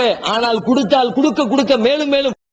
மோன் பப்ளிகேஷன்ஸ் வெளியீடுகள்: இஸ்லாமிய அடிப்படை கல்வி, திருமுறையின் தோற்றுவாய், திருக்குரானில் அறிவியல் சான்றுகள் பாகம் 1, அர்த்தமுள்ள கேள்விகளும் அறிவுபூர்வமான பதில்களும், குரான் கூறும் ஓரிரை கொள்கை, நபி வழியில் தொழுகை சட்டங்கள், மாமனிதர் நபிகள் நாயகம், குரான் மட்டும் போதுமா, ஹதீஸ்கள் குரானுக்கு முரண்படுமா, அழகிய இஸ்லாமிய பெயர்கள், இதுதான் பைபிள், ஜனாசாவின் சட்டங்கள், ஏகத்துவமும் இணை வைப்பும், திருக்குரானின் அறிவியல் சான்றுகள் பாகம் 2, இஸ்லாம் பெண்கள் உரிமையை பறிக்கிறதா, பிறை ஓர் விளக்கம், இஸ்லாம் ஓர் இனிய மார்க்கம், நபி தோழியர் வரலாறு, குற்றச்சாட்டுகளும் பதில்களும், நோன்பு, இயேசு இறைமகனா, வருமுன் உரைத்த இஸ்லாம், உண்மை தோழர் அபூபக்கர் அலி, பெண்களுக்கான நபி வழி சட்டங்கள், அறிவுச்சுடர் அன்னை ஐசார் அலி, இஸ்லாத்தில் சொர்க்கம் நரகம், நபி தோழர்களும் நமது நிலையும், துவாக்களின் தொகுப்பு, முகைதீன் மௌலிது ஒரு ஆய்வு, குரானை எளிதில் ஓதிட, நபிகள் நாயகம் பல திருமணம் செய்தது ஏன், யாக்குத்பா ஒரு ஆய்வு, நபி வழியில் நம்ஹஜ், நபி வழியில் குழந்தை வளர்ப்பு, தராவித் தொழுகை ஒரு ஆய்வு, ஜக்காத் ஒரு ஆய்வு, இஸ்லாத்தில் இல்லறம், கியாமத் நாளின் 10 அடையாளங்கள், நபிகளாரின் நற்போதனைகள், மன்னரை வாழ்க்கை, பைபிளில் நபிகள் நாயகம், இஸ்லாத்தின் பார்வையில் பில்லி சூனியம், தர்கா வழிபாடு, நபிகளாரின் இறுதி நாட்கள், இஸ்லாமிய கொள்கை, சரியான ஹதீஸ்களும் தவறான ஹதீஸ்களும், சந்திக்கும் வேளையில் கொள்கை விளக்கம், பேய் பிசாசு உண்டா, கற்பனை கதைகள், நவீன பிரச்சனைகளும் தீர்வுகளும், தப்லிக் தாகலின் தொகுப்பு, சுபகான மௌலிது ஒரு ஆய்வு, மனிதனுக்கேற்ற மார்க்கம், நேர்ச்சையும் சத்தியமும், மனனம் செய்வோம், விளக்கப்பட்ட உணவுகள், அர்த்தமுல்லா இஸ்லாம், குர்பானியின் சட்டங்கள், தொழுகை, இஸ்லாத்தின் பார்வையில் கனவுகள், இஸ்லாமிய திருமணம், இறைவனிடம் கையேந்துங்கள், மீராஜும் அதன் படிப்பினைகளும், வேதம் கொடுக்கப்பட்டோர் யார் மற்றும் prophet Mohammed the greatest man மற்றும் டிஎன்டிஜே மார்க்க அறிஞர்கள் உரையாற்றிய CD டிவிடிகள் கிடைக்கும் இடம் மூன் பப்ளிகேஷன் 83/3 மூர்தரு முதல் மாடி மண்ணடி சென்னை 1. Phone number 65690810. வளர்ந்து கொண்டே இருக்கும். குடுக்க சொல்றவனுக்கு அறிவாளி. குடுக்க சொன்னா இவன் என்ன பண்ணுவான், மத்தவன் இருந்து சுரண்டதுக்கு பிளான் போட்டுக்கிட்டு இருக்கான். நம்ம ஆளு எப்படிடா அடுத்தவன் காசு அடிக்கலாம், எப்படி சுருட்டி நம்ம வீட்டுல நம்ம பேங்க் பேலன்ஸ இன்க்ரீஸ் பண்ணலாம் அப்படின்றதுல பிளான் போட்டுக்கிட்டு இருக்கான். எந்த அளவுக்குன்னா, ஒருத்தன் இது மாதிரி தான் ஒரு கம்பெனி ஒரு ப்ராடக்ட் தயார் பண்றதுக்காக வேண்டி 3 நாட்டுக்காரன்ட்ட போய் டெண்டர் கேட்டிருக்கான். எப்ப எவ்வளவு அவங்க லிஸ்ட கொடுங்க அப்படிங்க. ஒருத்தன் வந்தான், ஜப்பான் நாட்டுக்காரன். இதெல்லாம் செஞ்சு முடிக்கணும்னா குறைந்தபட்சம் எனக்கு 500 ரூபா தேவை அப்படின்னா. சரி நீ இரு அப்படின்னு அடுத்தவன்ட்ட போய் நீ சொல்லுங்க. ரஷ்யாக்காரன்ட்ட போய் இது செய்யறதுக்கு எவ்வளவு ஆகும் அப்படின்னு. அவன் சொன்னா எனக்கு ஒரு 800 ரூபா வேணும் அப்படின்னு. அதுக்கப்புறம் நம்மள்ட்ட வந்துட்டான். அவன் நீ சொல்லுப்பா எவ்வளவு வேணும். எனக்கெல்லாம் 2500 ரூபாய் இல்லாம இந்த காரியத்தை முடிக்க முடியாதுங்க. ஆனா பாதி அவன் 500 ரூபாய்க்கு செய்யறாங்களா, இவன் 800 ரூபாய்க்கு செய்யறாங்களா, நீ மட்டும் என்னடா 2500 ரூபாய் கேட்கிற, அப்படி என்னடா நீ பண்ண போற, அவன் பண்ற மாதிரி தானே பண்ண போற, ஏன்டா இப்படி கேட்கிற அப்படின்னா, விவரம் தெரியாத உனக்கு. உனக்கு 1000 ரூபாய், எனக்கு 1000 ரூபாய், 500 ரூபாய் தூக்கி சப்பாக்கார கையில கொடுத்தோம்னா நீட்டா பொருளை செஞ்சு கையில கொடுத்துட்டு போறான். நான் லூசா, விவரம் தெரியாதவனா 2500 கேட்கறதுக்கு விவரம் இல்ல. இப்படி அடுத்தவங்க காசை சுள்ளையில போட்டோம்னா இவன் அறிவாளியான். தான் வச்சிருக்கிற பொருளாதாரத்தை மத்தவனுக்கு தலையில எவன் வச்சு கட்டுனானோ ஓட்ட பொருள், ஒண்ணுக்கும் யூஸ் ஆகாது. அதை தூக்கி கொண்டு போய் வச்சு சூப்பர் பொருளுங்க, பயங்கரமா இருக்கும், இதெல்லாம் பாருங்க நீங்க அப்படின்னு சொல்லிட்டு அவுத்து விட்டு அவன் தலையில வச்சு கட்டியாச்சுன்னா என்ன பிசினஸ் மேனுங்க, என்ன பிசினஸ் மேனு, அவங்க பெரிய அறிவாளி, பிசினஸ்ல கரகண்டவர்.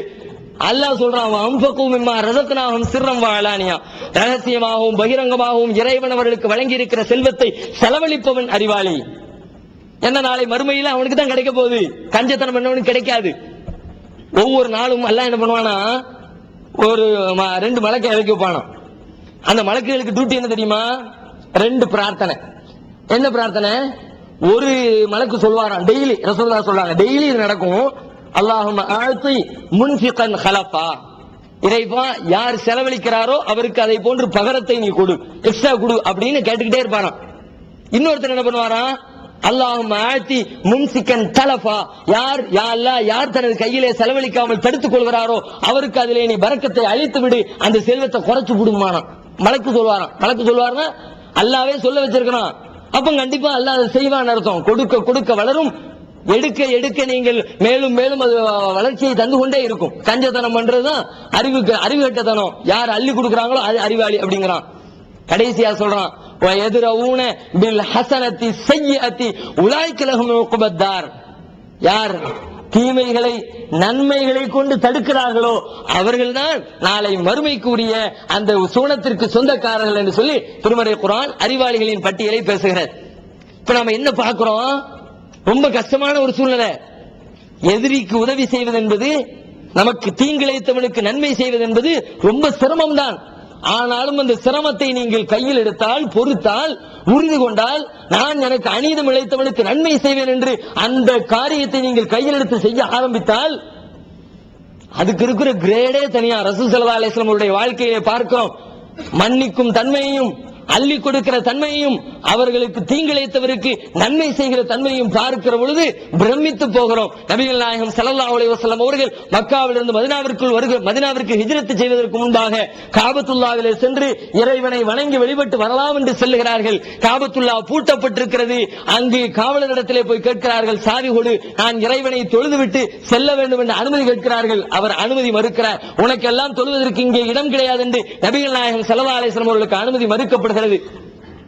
நபி அவர்கள் சொல்லுகிறார்கள், உஸ்மானே, அவர் பேர் உஸ்மான், உஸ்மானே இன்னைக்கு அல்லாஹ் உங்க கையில சாவி கொடுத்திருக்கிறான், ஒரு நாள் என் கையில கொடுப்பான், குட் பைன்ட்டு போயிட்டாக ரசூலுல்லாஹ்.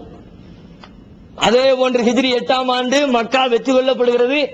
எதிரி நாடு கத்தியின்றி ரத்தமின்றி அற்புதமான முறையிலே அப்படியே நபி அவர்களின் கரத்திலே வெற்றி கனியை ஈட்டி கொடுக்கப்படுகிறது. நபி அவர்கள் உள்ளே நுழைகிறார்கள். காபாவிற்குள் நுழைய வேண்டும், அழைத்து வாருங்கள் உஸ்மானை. நடுங்கி கொண்டு மாட்டிக்கிட்டோம். அப்பதான் நினைவு வருது, ஆஹா கேட்டாரா கொடுத்திருந்தா கொஞ்சம் நெஞ்சமாவது இறக்கப்படுவாரு, நாம பெரிய மேதா விலாசத்தை காட்டி விட்டோமே, என்ன ஆகுமோ தெரியலையே. நடுங்கிக் கொண்டே வருகிறார். நபிகள் நாயகம் ஸல்லல்லாஹு அலைஹி வஸல்லம் அவர்கள் தாம் பெற்ற அந்த சாவியை கொண்டு பள்ளியில் சென்று தொழுது முடித்து விட்டு மீண்டும் வந்து அவரது கரத்திலே கொடுக்கிறார்கள், வைத்துக்கொள், உனது கரத்திலே இந்த காபாவின் சாவி இருக்கட்டும்.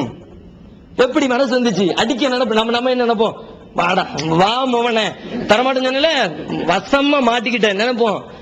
திரும்ப கொடுக்கிறாங்க ரசூலுல்லாஹ். அபூ சுஃபியான், நபிகள் நாயகம் ஸல்லல்லாஹு அலைஹி வஸல்லம் அவர்களுக்கு எண்ணற்ற துன்பங்களையும் தொல்லைகளையும் கொடுத்த அபூ சுஃபியான், நபி அவர்கள் சொல்லுகிறார்கள், யாரெல்லாம் இன்றைய தினத்திலே அபூ சுஃபியானின் வீட்டிற்குள் நுழைந்து கொள்கிறாரோ அவருக்கு நான் பாதுகாப்பு அளிக்கிறேன். எவ்வளவு பெரிய மகத்துவம் பாருங்க, எவ்வளவு பெரிய கிரேட் கொடுக்கறாங்க பாருங்க. சில பேரை கொல்றதுக்கு ஆணை போட்டாங்க, அவனை உசுரோடு இருக்கிறதுக்கு லாய்க்கு இல்லாத அளவுக்கு மார்க்கத்துக்கு துரோகம் செஞ்ச பெரிய குற்றங்களை ஈடுபட்டாங்க. அதையும் தாண்டியவர்களுக்கு பொது மன்னிப்பு வழங்குகிற பொழுது யாரெல்லாம் அபூ சுஃபியானின் இல்லத்திற்குள் நுழைகிறார்களோ அவர்களுக்கு நான் பாவ மன்னிப்பு, பொது மன்னிப்பு வழங்குகிறேன். எப்படி சொல்ல முடிஞ்சிச்சு? அது மாத்திரமா, நபிகள் நாயகம் ஸல்லல்லாஹு அலைஹி வஸல்லம் தோழரின் வாழ்க்கையில நடந்த ஒரு அற்புதமான நிகழ்ச்சி. அபூ ஹுரைரா ரலியல்லாஹு அன்ஹு, அபூ ஹுரைரா ரலியல்லாஹு அன்ஹு இஸ்லாத்துக்கு வந்துடுறாங்க. அவங்களுடைய தாயார் இஸ்லாத்துக்கு வரல. இன்னைக்கு நாம நடைமுறையில எத்தனையோ சகோதரர்களை பார்க்கிறோம், மாற்று மதங்கள்ல இருந்து இஸ்லாத்துக்கு வர்றாங்க. குடும்பத்துல பல பேர் இஸ்லாத்தை ஏற்காம இருக்கிறாங்க. இந்த கண்டிஷன்ல அவங்களுடைய வீட்டுல எப்படி இருக்கும், அவங்க அனுபவிக்கிற கஷ்டம் தான் பாருங்க. ரொம்ப சிரமம். எப்ப பார்த்தாலும் திட்டிக்கிட்டு பேசிக்கிட்டு, துளுக்க போய் வந்துட்டான், மதத்தை விட்டு போயிட்டான், நம்மளை கேவலப்படுத்திட்டான், நீ வீட்டுல இருக்காத, எவ்வளவு பிரச்சனை பண்ணுவாங்க. இது சராசரியா நடக்கும். இதே வேலை அபூ ஹுரைரா வீட்லயும் நடக்குது.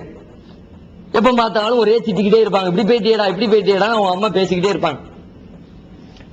ஆனா இவங்க என்ன பண்ணுவாங்க, எப்ப பார்த்தாலும் அம்மாவிட்ட அம்மா இஸ்லாத்துக்கு வந்து இஸ்லாத்துக்கு வந்து சொல்லிக்கிட்டே இருப்பாங்க. அவங்க அம்மா திட்டிக்கிட்டே இருப்பாங்க. இப்படியே காலம் ஓடிக்கிட்டே இருக்குது. ஒரு நாள் என்ன அப்படின்னா, அந்த அம்மா திட்ட ஆரம்பிச்சாங்கன்னா திட்டு பூரா ரசூலுல்லாஹ்வுக்கு போய் விழுது.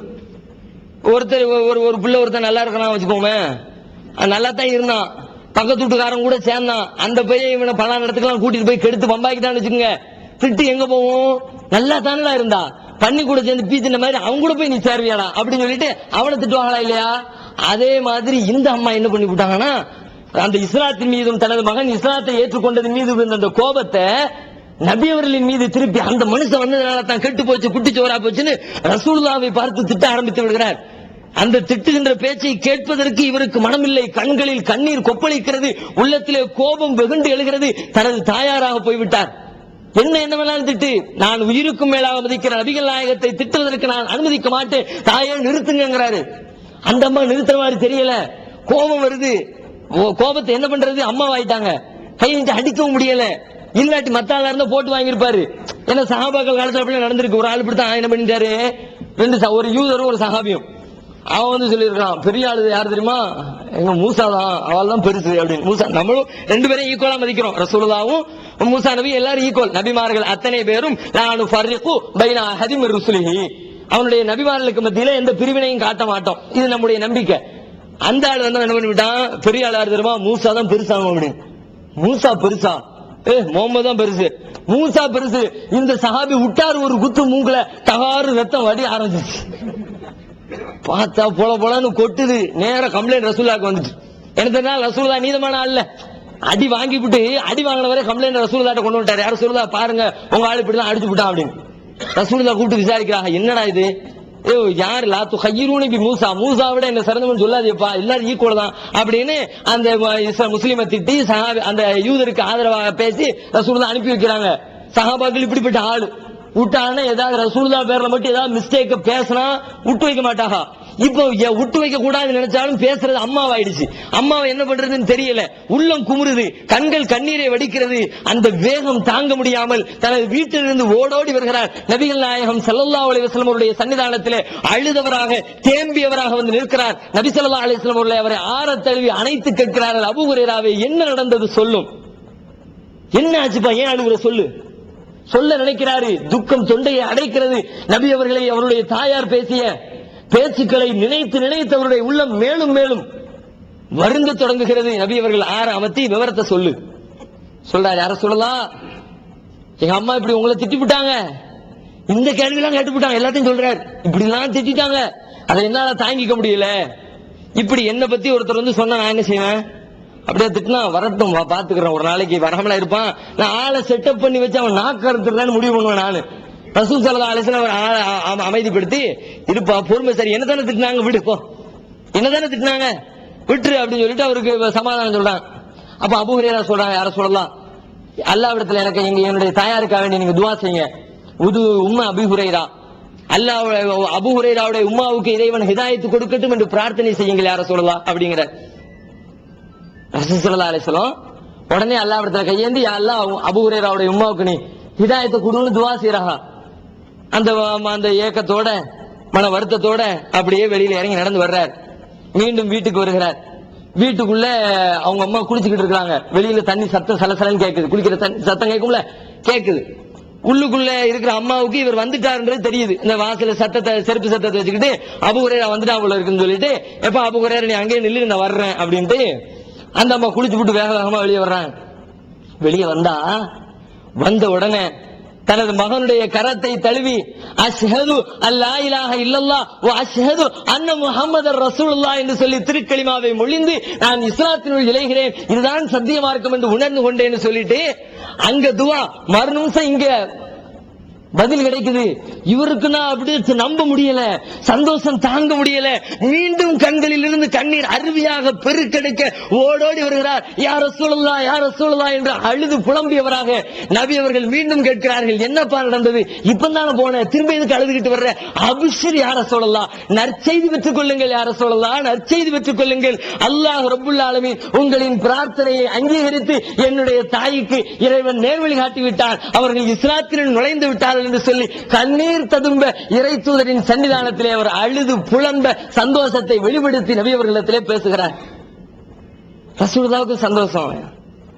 ஒருத்தர் இஸ்லாத்துக்கு வந்தா ரசூலுல்லாஹ்வுக்கு கேட்க வேணும், அதுதானே ரசூலுல்லாஹ்வுடைய பெரிய விருப்பம்.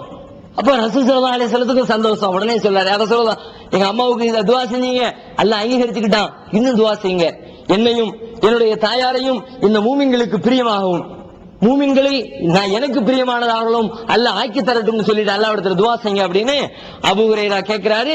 ரசூலுல்லாஹ் அதற்காக துஆவை செய்து முடிக்கிறார்கள் என்ற வரலாற்று நிகழ்ச்சியை பார்க்கிறோம். என்ன பார்க்கிறோம்? அவங்களுக்கு ஹிதாயத்து கொடுத்தது அல்லாஹ்வுடைய நாட்டம், அது வேற. மேட்ரு என்னன்னா, நல்ல திட்டுறாங்க, திட்டுற பொம்பளைன்னு தெரியுது. நாமளா இருந்தா என்ன சொல்லுவோம்?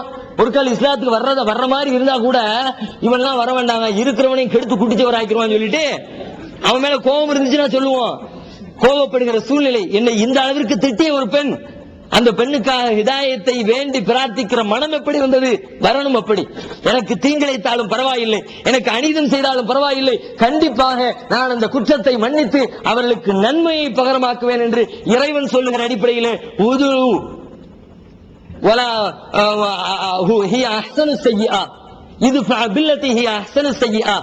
தீமைகளை நன்மைகளை கொண்டு தடுத்து நிறுத்துங்கள் என்று திருக்குர்ஆன் சொல்லுகிற அந்த வார்த்தைகளை கேட்டு பாதிப்புக்கு ஆளான நாம் பல்வேறு நிலைகளில் பல்வேறு மனிதர்களில் பாதிக்கப்பட்டிருந்தாலும் அநீதி இழைக்கப்பட்டிருந்தாலும் அந்த அநீதியாளர்களுக்கு அன்பளிப்பாய் நன்மைகளை பரிசளித்து இம்மையிலும் மறுமையிலும் நல்லோர்களின் கூட்டத்திலே அறிவாளிகளின் கூட்டத்திலே சேர்வதற்கு முயற்சிப்போமாக.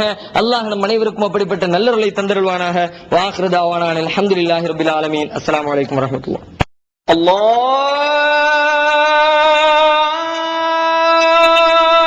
அக்பர்.